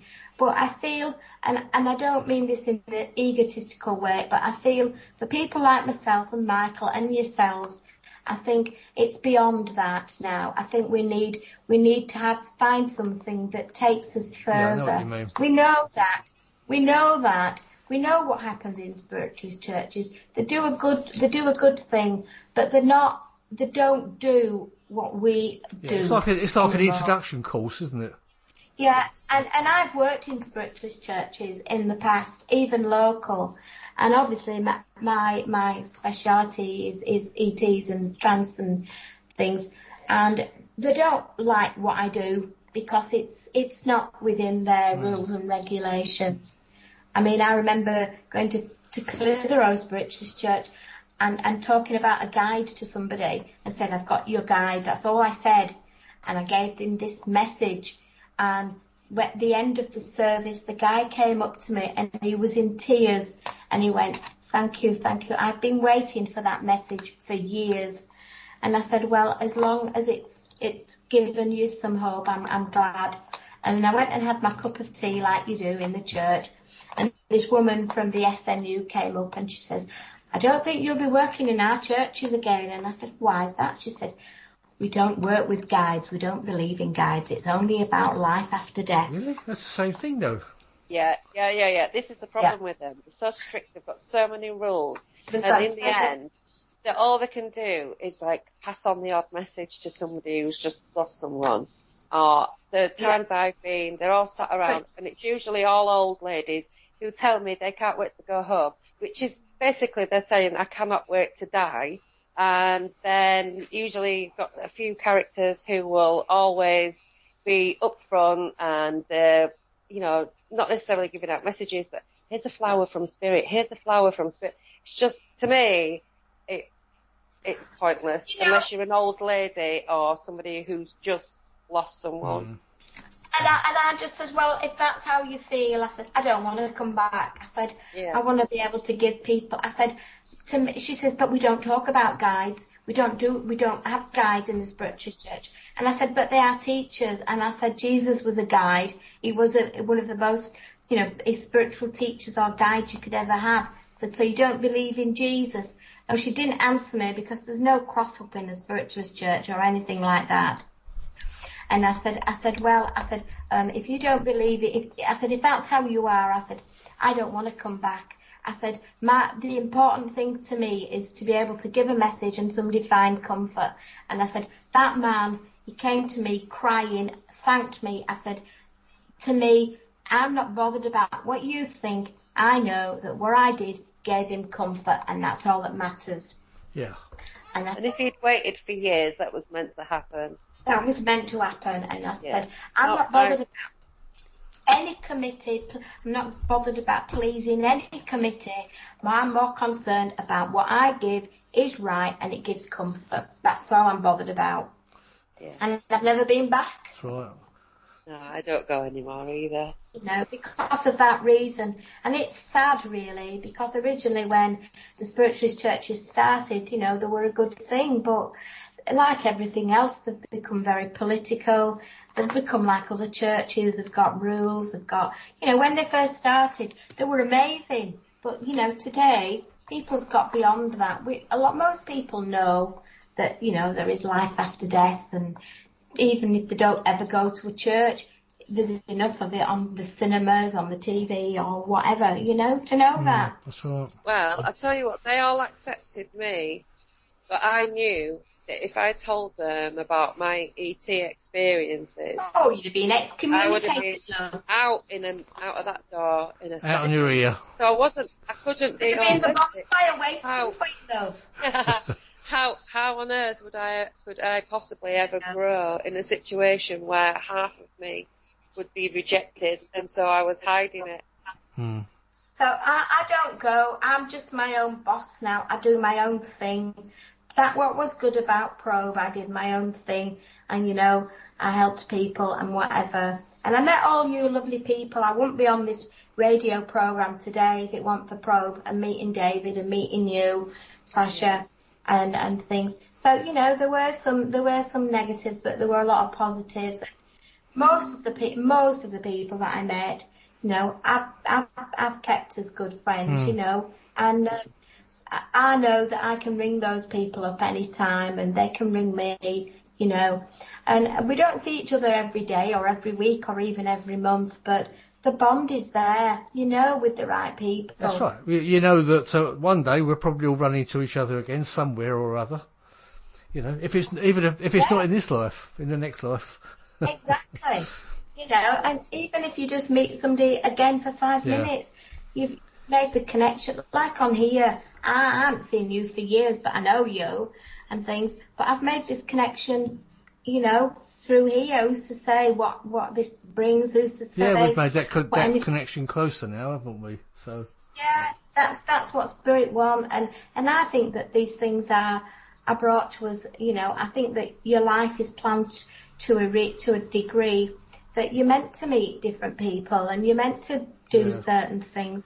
And if you don't do it first time round, then the situation comes up again in your life where it happens, you know. And that I can do numerous situations of that, you know, in my life. But there's people that you meet and you like, and there's people that you meet that you don't like. Yeah, but at the end of I think mostly you meet new friends, but you do make a few enemies along the way as well. Oh yeah, there's always somebody that's not going to like you and things. But at the end of the day, I've come on here. I've told my part of my story. I'm not here to make anybody follow me or feel that this is what they've got to do or convert anyone. I'm just telling them my story, how I experienced it really. And if they've had experiences similar and what I've said has given them some comfort, well, brilliant. Of course, and that's what this show's all about, Laura. You know, and it's actually been great having you on. And you told me before that you were going to be very nervous, but I thought you performed very good, very well, doesn't she, Sacha? Smashed it. Well, I am. You can't see me. My hands are like holding each other. Are you shaking? Oh, bless you. No, I think you've been really good. I thought we'd struggle because you said you were going to be really nervous, but I think I've probably been more nervous than you. I know Laura, so I could drag her through it. That's why I wanted Sacha on, because I know Sacha and we make each other feel comfortable. We talk often, don't we? I've actually got to ring you, so but we talk often. We talk often, and we have a bit of a moan and put the world to rights, and then we don't speak to each other for a while. But I know, and that's how it should be. It's like me and Sacha. Sometimes we don't talk for months, do we? All of a sudden we'll have a. It's like everyone. I mean, I know a lot of people, so if I try to keep up with everybody, no, I'd have a nervous breakdown. I mean, I'm still waiting. So I'm still waiting for an invite to Sacha's, because I promised her. Hey, I've told you can come here anytime. She wants me to do a past life regression on her, because I do past life. I want to see if I can be hypnotised. Well, that's a form of hypnotism, how I do it. Well, we'll see. We'll see how we get on. But people have tried, but I'm just so uptight. I don't think it can happen. But Yeah, we'll see. I'm the same. I don't think I could be either. I'll bring you a hammer. I've got some odd memories that I was, I don't know anything about hypnosis, right? So I don't know if it's good or bad or whatever. So, I've always dismissed it, but I've dismissed it because I didn't want to remember any more of my own experiences. But, like I've been told so many times by other people, that it's helped them. So, I go, oh, don't get it. What are you going to do with more memories if you can't cope with the memories that you've got, etc.? But, something's going to happen next year where I might actually try it for the event in Wales. I'll set you up on that. I don't know, because I'm terrified of remembering. I was taught a certain way in New Zealand, and there's different methods, but the way that I was taught is that you're always in control. It's nothing like stage hypnosis like you see on the TV. You're always in control. The way I was taught it and the way I do it. That if you say, right, I don't like this, I've had enough, you can come back round and you can leave that. But normally what happens is that with how I've been taught is that that when you go through the death experience, you go through everything. But like most people, if they've had 50, 60 lives, a lot of the lives that they've had are very similar and actually very boring. But very often with past lives, it's repetitive. So, for example, say if you were a servant girl and you were treated badly, on an occasion, you might have had 3 lives that you were a servant girl and treated badly. Not consecutively, but, you may have. So, like, if when you come to clear that life, and because I do it with a meditation and I bring in the guides to clear any negative energies and surround you, and you've got protection all the time while it's being done. If you say you've had 4 or 5 lives that are very similar with similar bad experiences, once you clear that life that's had that experience, you clear them all. So you don't have to go through 5 lives that are the same. You clear them all in that one session. It's amazing what it does clear. And it's amazing how many people in past lives that we have in our little group of people that we meet in this life. Yeah. And by clearing that life, we can actually break the ties of those people in this life too. Yeah. But you're not flat out cold that you can't control yourself. Basically, it's like you're closing your eyes and I'm asking you some questions, but they're not questions that make it that I'm asking you the answer.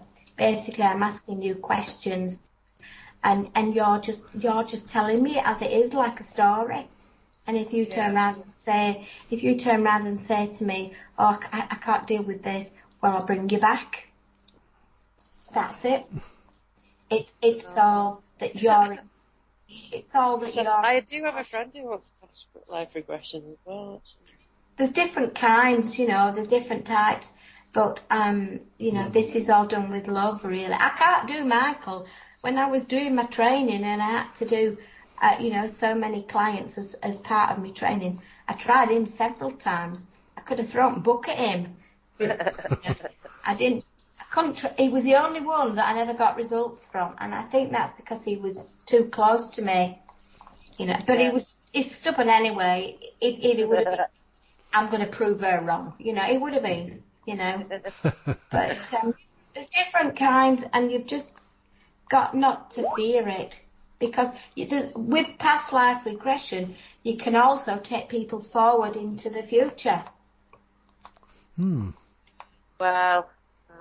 The thing is with that, it's like people go, I can't think it's that woman that I went to see in Leeds a few times, Tress. the stuff she told me were the minute details of the things that blow my mind. That she said to me, the past sort of like 10 years has been everything that she talked about. Yet we were talking maybe, I went here in 2005. So it was years and years and years past before anything started to happen that she'd even talked about. But she knew my future, and I'm like, how the hell? How? But sometimes it's very good to know when people are able to tell you things about your future, because wearing, like I said before, wearing control. If somebody tells you, on such and such a day, Dave's going to do such and such, if he doesn't want that to happen, he can change that now before it occurs. And in that, that what I say when we've got free will, these things when these people say, this all happened and it worked, that all happened because you expected it to happen. It was meant to happen. But if you feel in your life you're at a crossroads, you're always at a crossroads, and we all know at a crossroads there's always four roads. If you start and go down road A, you've got to take the consequences. But if you find it's not for you, you can come back to those crossroads and you can change it and go down road B. And, your life is, you're perfectly in control. That's what I learned about past life regression, and also the future we can go into future, pregression and things, but it's up to us. We can change, nothing is set in stone, and this is what people don't understand, that when you go for a reading with a medium, and I've done it myself, and you tell people things about, you're not supposed to predict, but you tell things about what is going to occur in their lives. Now, if you are so determined that that's going to happen, you'll allow your life for that to happen. But if you say, I don't want that to happen in my life, the fact that you're already thinking like that is changing it. They're only giving you what they're telling you, what they can see. You could go out of your house tomorrow after I've told you something maybe, and you could meet somebody, and that person could take you down a whole different path, and your life can change. So nothing is set in stone. You have to remember that at the end of the day, you're in control of everything, or you should be. Well, I don't feel it.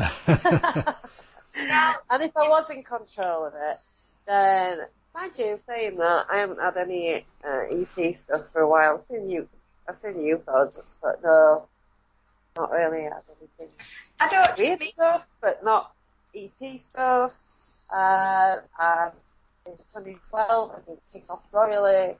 I don't just mean about ET. I mean about your whole life. But what I'm saying is, you're telling me that I'm in control. If I was in control, none of that would have happened. They wouldn't have touched my kids. They would not have touched my kids. They wouldn't have been able to. They would not have done what they did to my family.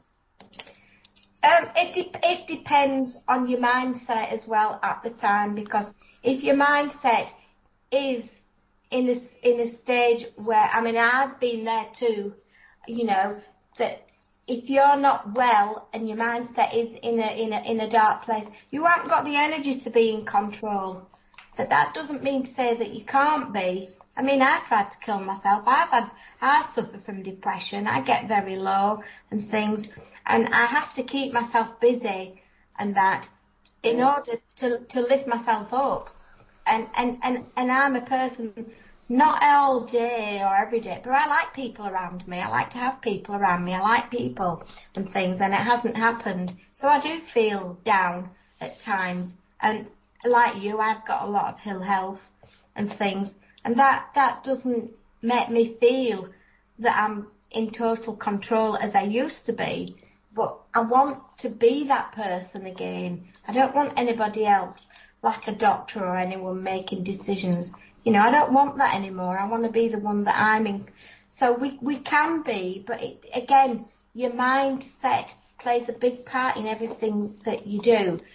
When all those things were happening to me, I was in a good space, but before that I wasn't in a good space.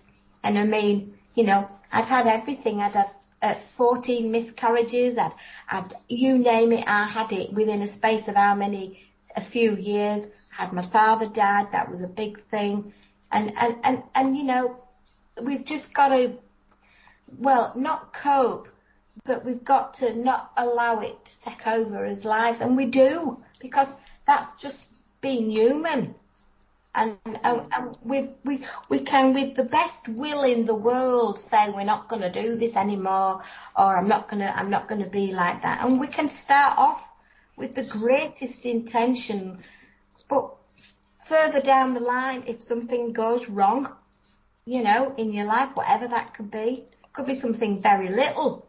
Yeah. It can take you right back down. But most of the time in your life, when you're in the right space, that is the easiest way to say it, we can be in control. We don't have to allow other people to be in control of who we are or what we want. I mean, living on Earth as a planet we are very controlled with whatever we do. But so even though they say that we live in a free world, we don't really. We don't really, because wherever you go, whatever you do, there's a rule at work, there's a rule at school, there's a rule at this, there's a rule at hospital, whatever.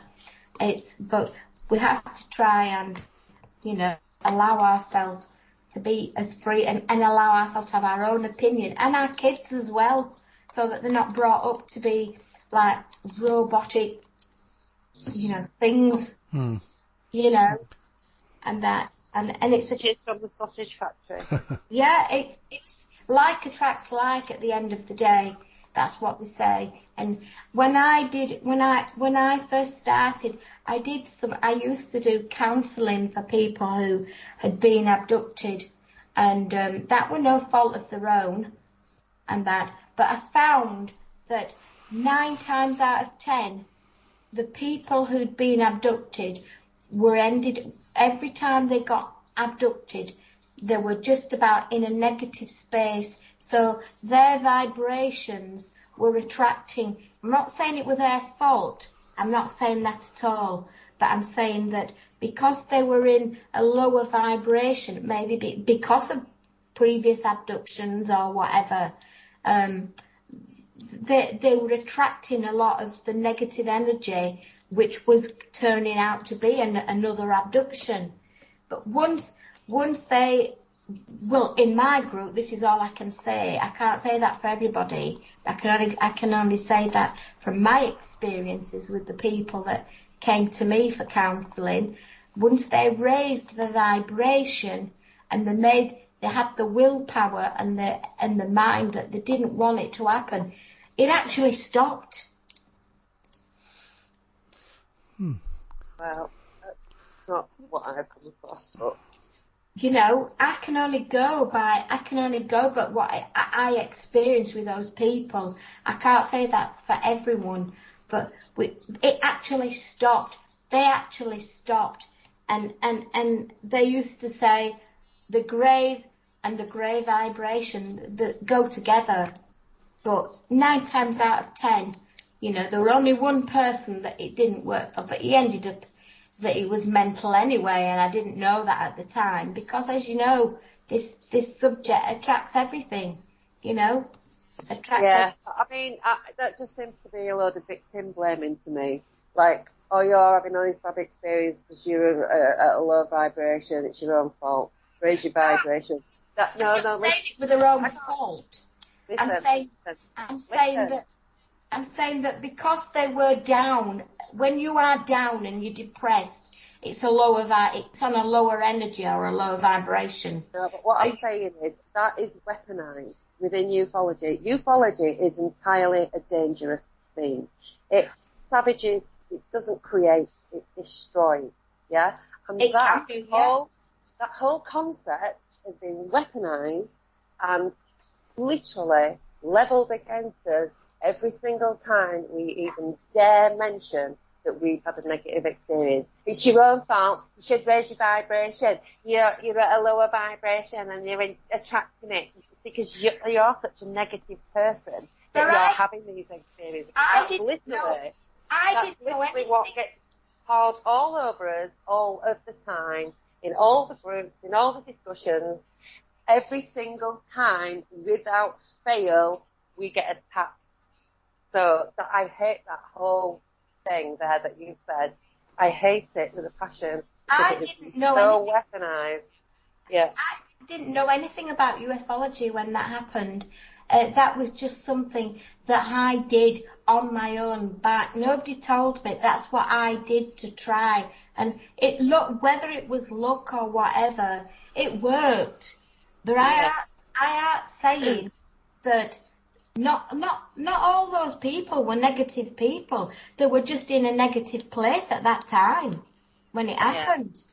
I'm not saying that, because some of them turned out to be really lovely people and became friends, and things. You know when you are feeling down. I know myself when I'm feeling down. Everything goes wrong.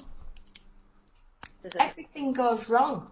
But that don't make you, I wouldn't say that makes you a bad person in any way. And when I did that, it was just, I did that through instinct. Nobody taught me that. I hadn't even been at that stage to one UFO conference, so there was nothing there that influenced me to be like that.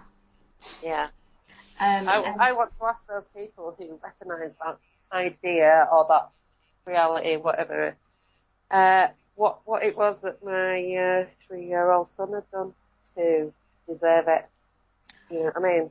So. Well, apparently, from what I understand, I can't say this as something that I've experienced, but from what I understand, abductions do run in families.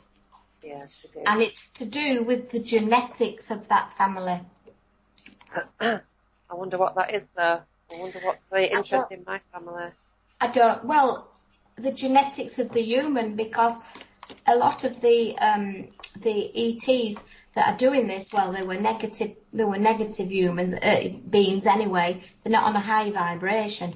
They can't breed anymore because they've lost.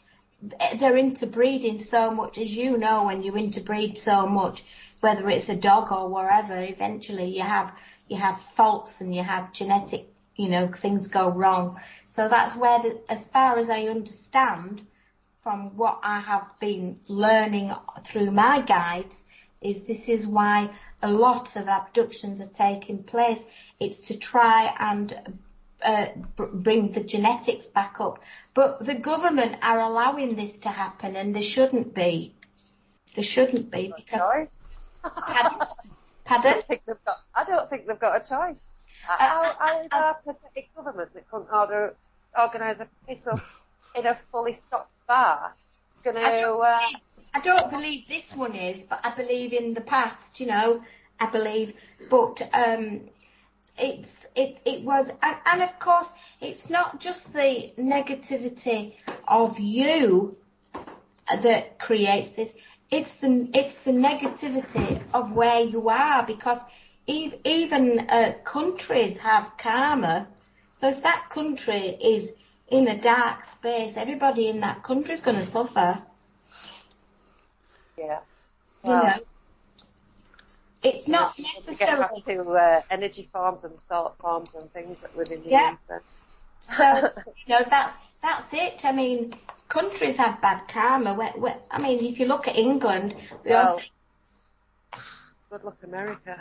Yeah, look at England and what it's done in the past. It's history. What England has done in the past over the years at different parts of the world. Yeah. Sometimes it's not to be proud of, is it? Not really, but we did have our own culture and our own national identity at one point when we were pagan tribes. which was wiped out by the Romans. Yes, I know. And that's where, from that point, that's when it's all gone wrong, because they've tried to bring in everything and anything, and it's not working. No, but that vein has still continued, where country after country is losing its culture and its identity, and pretty soon we'll just be this homogenous lump of humanity with no identity. I know. That's if they get there. Yeah, that's the plan, isn't it? Yeah. Yeah. Anyway, ladies, I think we'd better leave it there. I thought we were going to wind it up about 2 hours ago, but this is one of mine and Laura's typical we just talk about literature. we kicked off again, didn't we? We agree to disagree, but we don't fall out, do we? No. No. You know, and that's the difference with people, and that's the difference, and that's the difference with spiritual people. Most spiritual people on this journey can have different opinions and still get on, but in general, people that aren't on a spiritual path don't have that understanding to do that, and that's they're on the path to understanding. So we all are, aren't we? Yeah. And so even like people where I've had clashes, you know, certain people, obviously, I will never give them the time of day again, but I don't think badly of everyone. Shit happens, you know. They've just got to understand that that's where they're at, and that's, you know, and where... I don't need that in my life, No. There's certain things now where I just go, okay, well, you know, there's a lot I like about you, but also there's some stuff that I just can't vibe with, and now I feel if anyone's going to be a disruption, I'm not afraid to say, I'm sorry, I can't do this. Bye. No. You've got to speak up. I speak up now more than I ever did, you know, and that has happened, funny enough, and Michael will tell you, since I had the walk-in, my personality changed complete. I was such a mouse. And I'll tell you, when I met Michael, and he used to go camping and caving and all that with his friends, I wouldn't come out of the tent. I wouldn't even speak to people. I wouldn't even, you know, if somebody said jump, I'd have jumped. I was one of those people until I had that walking experience. I don't want to go back to that, and I never will. I never can. Yeah. And hopefully a lot of these people that will wake up, you know, with what's going on. Maybe they'll have traumatic experiences that give them to see the light. You know what I mean? I hope so, because it needs to be a conscious decision for the masses, not just one. I agree with you. Absolutely. Well, let's hope some people have learnt something from what you've been saying. I think I have. Oh, I hope so. It's been very interesting, Laura. As I say, I've been quite impressed with the way you've performed tonight. You know. Well, do you know what Sam's words were tonight? I said, I've got to go, because he always rings when I'm making tea.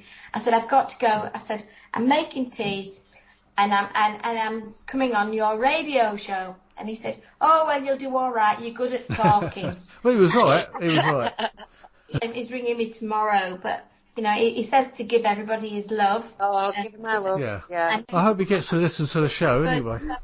Well, I hope that, you know, people have found it interesting, and I hope that, you know, it lifts your viewers up for you. And, you know, the shows I've heard and listened to, you know, are really well presented and very entertaining and informative, and I hope that it continues, you know, because we need platforms like this. Thank you very much. I'll do my best. Thank you very much for having me, and again, thanks for speaking with yourself and Sacha, and you know, I hope that we can talk again. I hope soon. to run into you again at some point. You never know. Okay, thank you again. Laura, and you, Sacha, thanks again for joining in, and I've enjoyed it. And I mean, you've brought up some good subjects as well, as always. Thank you very much. Thanks again. All right. Okay. Yeah, good night, Laura. Good night, Sacha. Thanks very much for your help. Right, you've been listening to Paranormal Dimensions on the Paranormal UK Radio Network. Thanks for listening, and I hope you'll join me again next week. Thank you. Good night. Paranormal Dimensions is as bright and powerful as our celestial star, the sun. And although it's expending thousands of pounds of energy every minute of the day, have no fear. There's plenty left.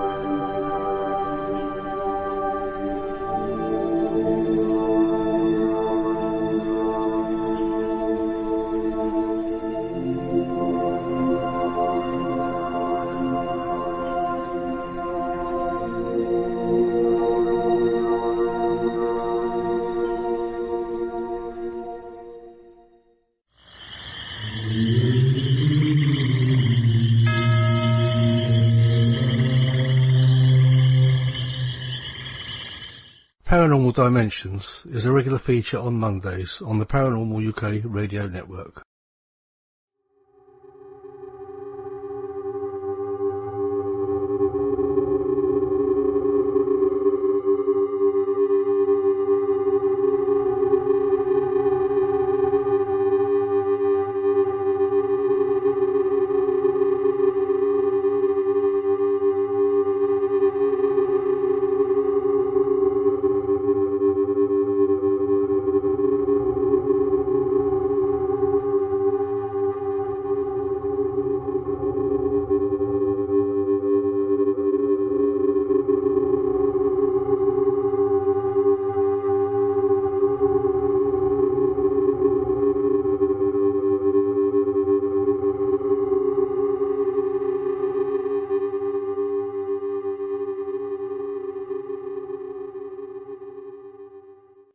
They're laughing at you. They're not laughing with you. Fine. I remember my daughter Kerry saying to me, you know, Dad, one day I'm going to be able to walk down Union Street and I'm going to be able to say, my dad's not mad. Look at what he said. Look at what is happening. He was right. After 30 years, thank God! Thank God I'm going to see you on Morgan when I was like a teenager, and I thought, oh my God, I said that man, even then. Oh, thank you. So, and now, thank God. Thank God. You've been so kind to everyone. No so problem. Patient. No. Thank you very much. Have a picture Of course, yeah. Which one, that one? Yeah. Who's it for? Yeah, that's Joe.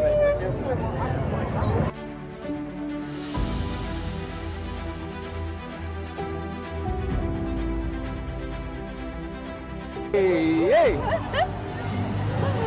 Oh, my hero. Oh, you're mine. Hey. Brilliant work you're doing. Thank you. Excellent. Oh, it's all yours. We love you. Can we get a selfie? Go on, You're then. so amazing. Go on then. Oh, well Thank done. you. We love you. Thank you so much. Thank you. Thank you. Yeah. Hey. Cheers, mate. I've been following you for years. Keep up Cheers, the good work. mate. Cheers. Thank you. Thank you, mate. But how good does that feel to say that they're not laughing at you now? They're not laughing at me now. No, they're not. They're trying to ignore me. The sight of these people in these vast numbers walking through the London streets saying we're not having it anymore is it's so freaking emotional, you know. You know, I've done some things in my life, but you know, this is an incredible day for me to have seen all those years ago, those decades ago, where no one wanted to know and everything you said was crazy, and now you see the world waking up on this scale.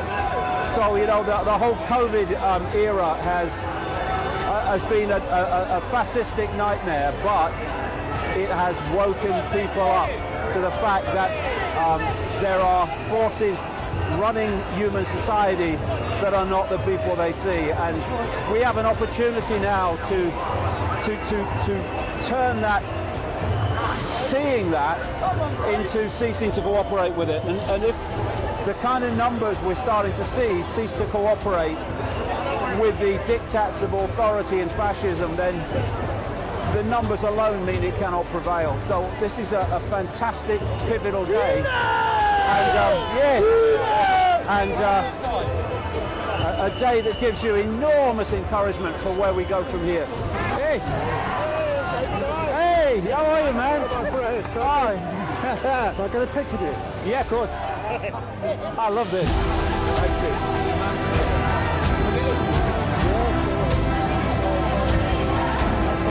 How the police should be.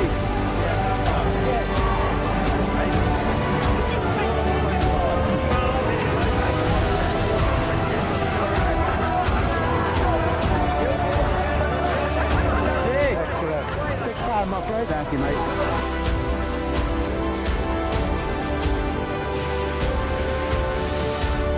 I say wait and see. The coronavirus pandemic started in China.